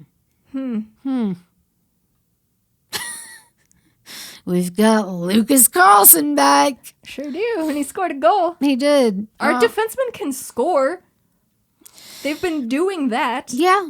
Yeah. They've been picking some up of points. the only people that have been scoring is our defense. They're like the only players that shoot the fucking puck. Well, yeah. Remember in this game when Tim Soderlund just had the puck near the net and had a very easy chance to get a backhander at the net and just skated around the net instead? And lost the puck? And lost the puck. Because remember that? I do. Very, very clearly. That was frustrating. And then who was it that was behind the net? You said a D-man, defenseman. Was it Kalnick? It might have been. You're like, what are you doing back there? Maybe it was Beaudin. I feel like it was one of those two. Yeah. Huh. Now I'm just really pissed off that Alec Regula wasn't playing again. Yeah. So I went over to the IceHogs stat page to prove my point. Okay. John Quenneville has played 9 games this year. Yeah. He has 1 goal, which was the first goal of the season for the IceHogs. He hasn't scored since that first game and the first goal of the season. Okay. 1 assist. -5. Oh. 19 penalty minutes. Oh, Q. Oh, no. He's played every game, Jacqueline. Yeah. Why is he not one that gets scratched? I don't know. They need to scratch him and put Regula back in. They are not scratching players based off of merit. Absolutely They're just not. throwing shit at the wall and none of it's sticking. Except the rookie goaltenders, and yet they keep trotting out the other ones. It's upsetting. Everything is upsetting. The more I think about this team, the more pissed off I get. No, stop it. We're supposed to be positive. And I cannot be. Do you not recall that this team lost 9 to 4? 4? Yes, it's very bad. Very, very bad. They have 1 win this season. 1 win from a rookie goaltender. 1 win with Cale Morris. Cale Morris. This season, I don't see them getting better. So, and our top 5 point leaders on the team. Okay. Top 5. Top 5. Like top 1, five, 2, top 3, five. 4, 5. Yeah. Top 3 of them 3. are defensemen. Wyatt Kalnick is our point leader. He has played... The IceHogs have played 9 games. He's played 4. How? And he's our point leader. 4 games. He has missed 5. I don't understand. Point leader. He's got 6 points. How? Our point... the IceHogs have played 9 games. Our point leader has 6 points. And he's played in 5 less games than some of these guys. Yeah. And he's a defenseman. He's a defenseman. And he's only got 9 shots on goal. But Oh my God. He's got 1 goal and 5 assists. And he's only a -2. And this team gives up a lot of fucking goals because the goaltenders suck ass. Not good. Number 2 is Chris Wilkie. Because of course it is. The IceHogs have played 9 games. He's played 8. He's got 5 points. 4 goals. 2 of them are short-handed. 1 assist. What is happening with this team? Number 3. The only guy, nope. One of 2 guys who has played 9 games in the top 5. Okay. Cody Franzen. Yes. 0 goals. Yep. 5 assists. I told you, he's out there. He's doing stuff. Number 4, Evan Barrett. 9 games played. Right. 1 goal. 3 assists. 4 points. He's the 4th leading point getter on our team in 9 games. He's got 4 points. He's got the same amount of points as our point leader has games played. This team doesn't make any sense. Number 5, that nobody expected, Isaac Phillips. Really? Isaac Phillips! A 2020 draft pick in the 5th round. Isaac Phillips. 2 goals. 1 assist, 3 points. That's our top 5. He's played 7 games. 3 points. 3 points. 3 points. That's the top 5 though? Top 5. Top 5, top 5. There's a couple of guys tied with him at 3 points. There's a lot of guys tied with him at 3 points. Yeah. There should not be that many guys who only have 3 points. We need more points. Can we just start scoring goals and not just keep getting scored on? So here's all the guys who have played all of the games so far, right? All of the games. We already said Cody Franzen. Yep. 0 goals, 5 assists, 5 points. Number 3 on the team. Yeah. Evan Barrett, we already said. 1 goal, 3 assists, 4 points. Number 4 on the team. Right. Andre Altibar-Makia, 9 games played. 1 goal, 2 assists, 3 points. John Quenville. 1 goal, 1 assist, 2 points. Let's see here. Who else we got? 9 games played. Nobody else. Nobody. Oh, dear. Remember, because they scratched Brad Morrison for no fucking reason, and then Chicago took him for no fucking reason? Why didn't they take somebody who's not contributing to anything? Because they take the players they think are going to be good if they need them. He's never going to play a game. I know, but that's the point of the taxi squad, is it not? Yeah, but they're still at home. They could just call a guy up if they have an injury. They could do that. But no. Can you explain the whole taxi squad concept to me? So I assumed going into the season that they had it because guys coming up from the AHL would have to quarantine, which is what I heard before the season started. Right. And then when they sent all of those guys back down on Friday and they called some guys up to the taxi squad, I looked it up and apparently it varies team to team if you're going to have to quarantine or not. Because of course it does. So it doesn't even make sense unless you're on the road traveling to have all of these guys. Yeah. Especially for a team that's so close to their AHL team. Right. No reason. No. And, okay, so if you're on the taxi squad, they can just say, hey, you're going to play a game in the NHL? Yeah, you can be added to the active roster up until 5 p.m. on game day, I believe. Okay. And they have to be sent back down, but not go through waivers? I believe the waiver rule is you have 30 days or 10 games in between. Okay. So if you clear waivers once, and then you get called up, and then you get sent right back down, then you don't have to clear again. Okay. They've got a little bit of wiggle room. Mm-hmm. And if they're on the taxi squad, they can just be sent down to the AHL whenever, because anybody who's there who needs to clear waivers already has. Mm-hmm. Alrighty. Yep. This team could sure use their point leader, couldn't they? They could. Maybe they could score some more goals. Maybe their point leader wouldn't be a defenseman who's only played 4 games. How is that a thing? 4 games. He's played less than half. He has. I don't know what else to say about it. I'm upset. I didn't mean to get upset. Me either. Very good at ending these episodes. No, we need to find something positive to end on. Positive? Positivity. That was the name of our last episode. 4 of our top 5 point leaders are rookies. That's good news. One of them is Chris Wilkie, who scored 2 short-handed goals. Chris Wilkie. Yep. He's my favorite on the team. I'm going to say that. Because his face is memeable. Yes. His eyebrows? His fucking eyebrows. Oh my God. Kills me. Mm-hmm. Other than Wilkie, Isaac Phillips has been a pleasant surprise. Yeah, he's been good. Really didn't expect a 5th round draft pick in 2020 to come in and have this much of an impact. No. Really didn't.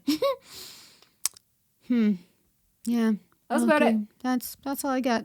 That's about it. Yeah. Brandon Pirri scored 2 in his first game back with the IceHogs. I mean, got 10-game point streak. It makes me going on 7 years.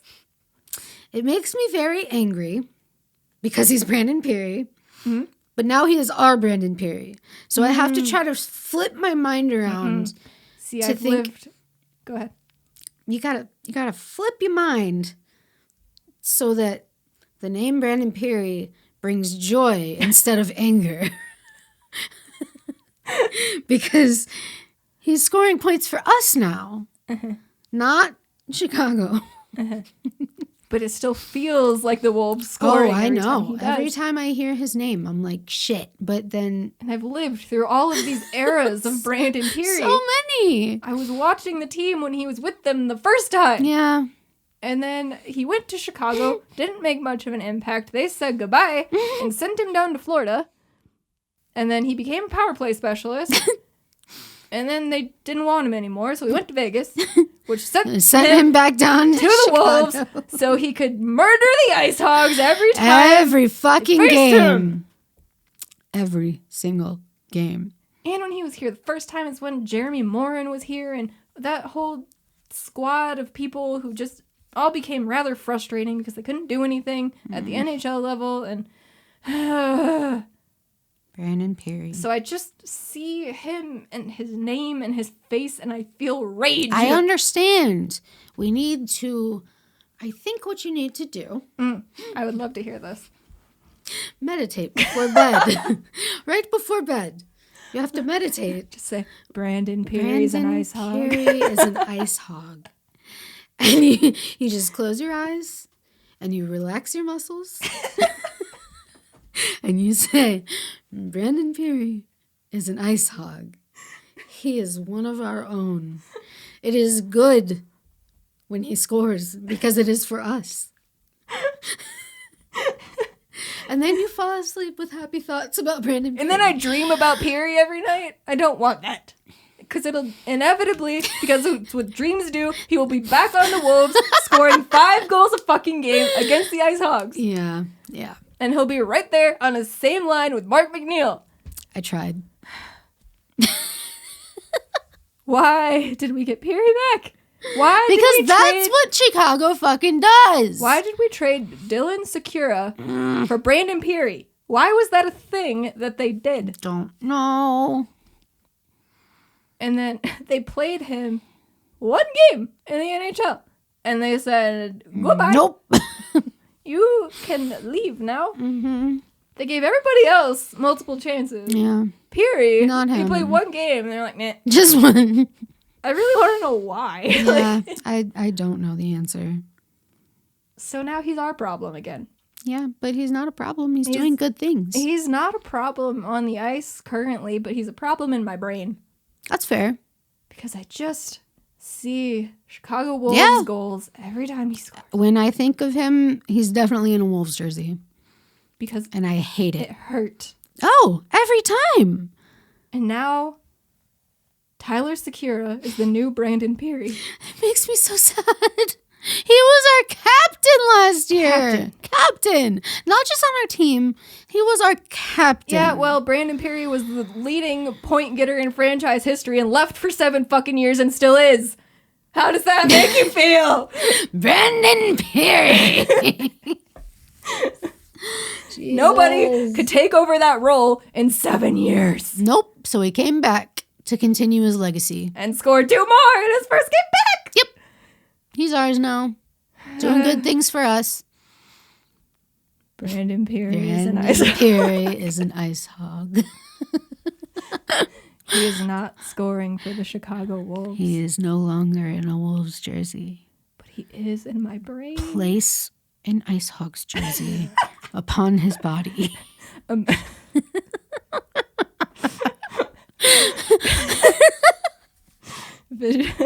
Visualize Brandon Pirri. Now imagine him in an IceHogs jersey. Remove the Chicago Wolves jersey and replace it with a Rockford IceHogs jersey. Because he is an ice hog. I fucking lost my mind. This game was so terrible. Yeah. And it's after midnight, so this is just going to keep going way downhill. It's so we might as well wrap this up real quick. All right. Oh, my goodness. Wow, it's been quite an episode. Oh, it has. Yeah, follow us on Twitter and stuff. You'll hear more. Oh, every game is live tweeted. All sorts of insanity. Oh, yeah. What is our Twitter? VF Center Ice Pod? Yep. No. VF Center Ice. I don't think there's a pod at the end. No, I don't think we could fit. I don't think we could either. I will tell you in 1 second. Oh, there is a pod. VF Center Ice Pod. Really? Yep. But we couldn't do from Center Ice Pod? Nope. Okay. Too many letters. All right. Well, on the Instagrams. On the Instas. It is from Center Ice Pod. Yeah. You should email us. vfcenterice at gmail.com. You should go to our website and check out all of the... There's a link to everything on there. That'll make it real easy. Yeah. Just go there and you can see find what you need. Yeah, you can see how many points Brandon Pirri's racking up. You can read all of the wonderful articles that Courtney writes. I don't know if I'd call the game recaps wonderful because they're all rather depressing. They're bad, but you can learn there. You'll see what happened. Yep, you'll see how many goals were scored on the IceHogs and how they happened. Yeah. Because I watch the highlights to write about it. She does 3 questions for every game? Mm-hmm. Yeah. That's over on the YouTubes. On the YouTubes, right. Mm-hmm. Go sub to us on YouTube so we can actually make like a personalized YouTube link. Yeah, make it easy to find. Yeah, we need, 100 subs? I think so, yeah. Yeah, so I believe that's what I read. Tell your friends yes. to sub to us, please. Hey, friend. There's this podcast. You should just throw a follow at them. Yeah, if you like hockey or like watching people be miserable. This is the place for you. We got it. We got it all. Yeah, hockey and suffering. Oh, so much suffering. Yeah, so you can listen to us wherever you listen to podcasts, or you can watch the podcast on the YouTube. On that said YouTube page. Yeah. You can see our lovely faces while we meditate about Brandon Pirri. Brandon Pirri is an ice hog. He's an ice hog.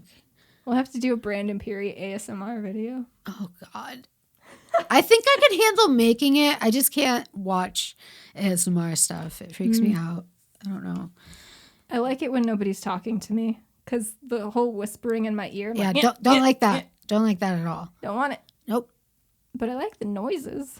Not an Make me all ASMR. tingly. Ah, You don't like being tingly? no, they fuck with my gag reflex or something. I don't know. I don't like it. It freaks me out. Well.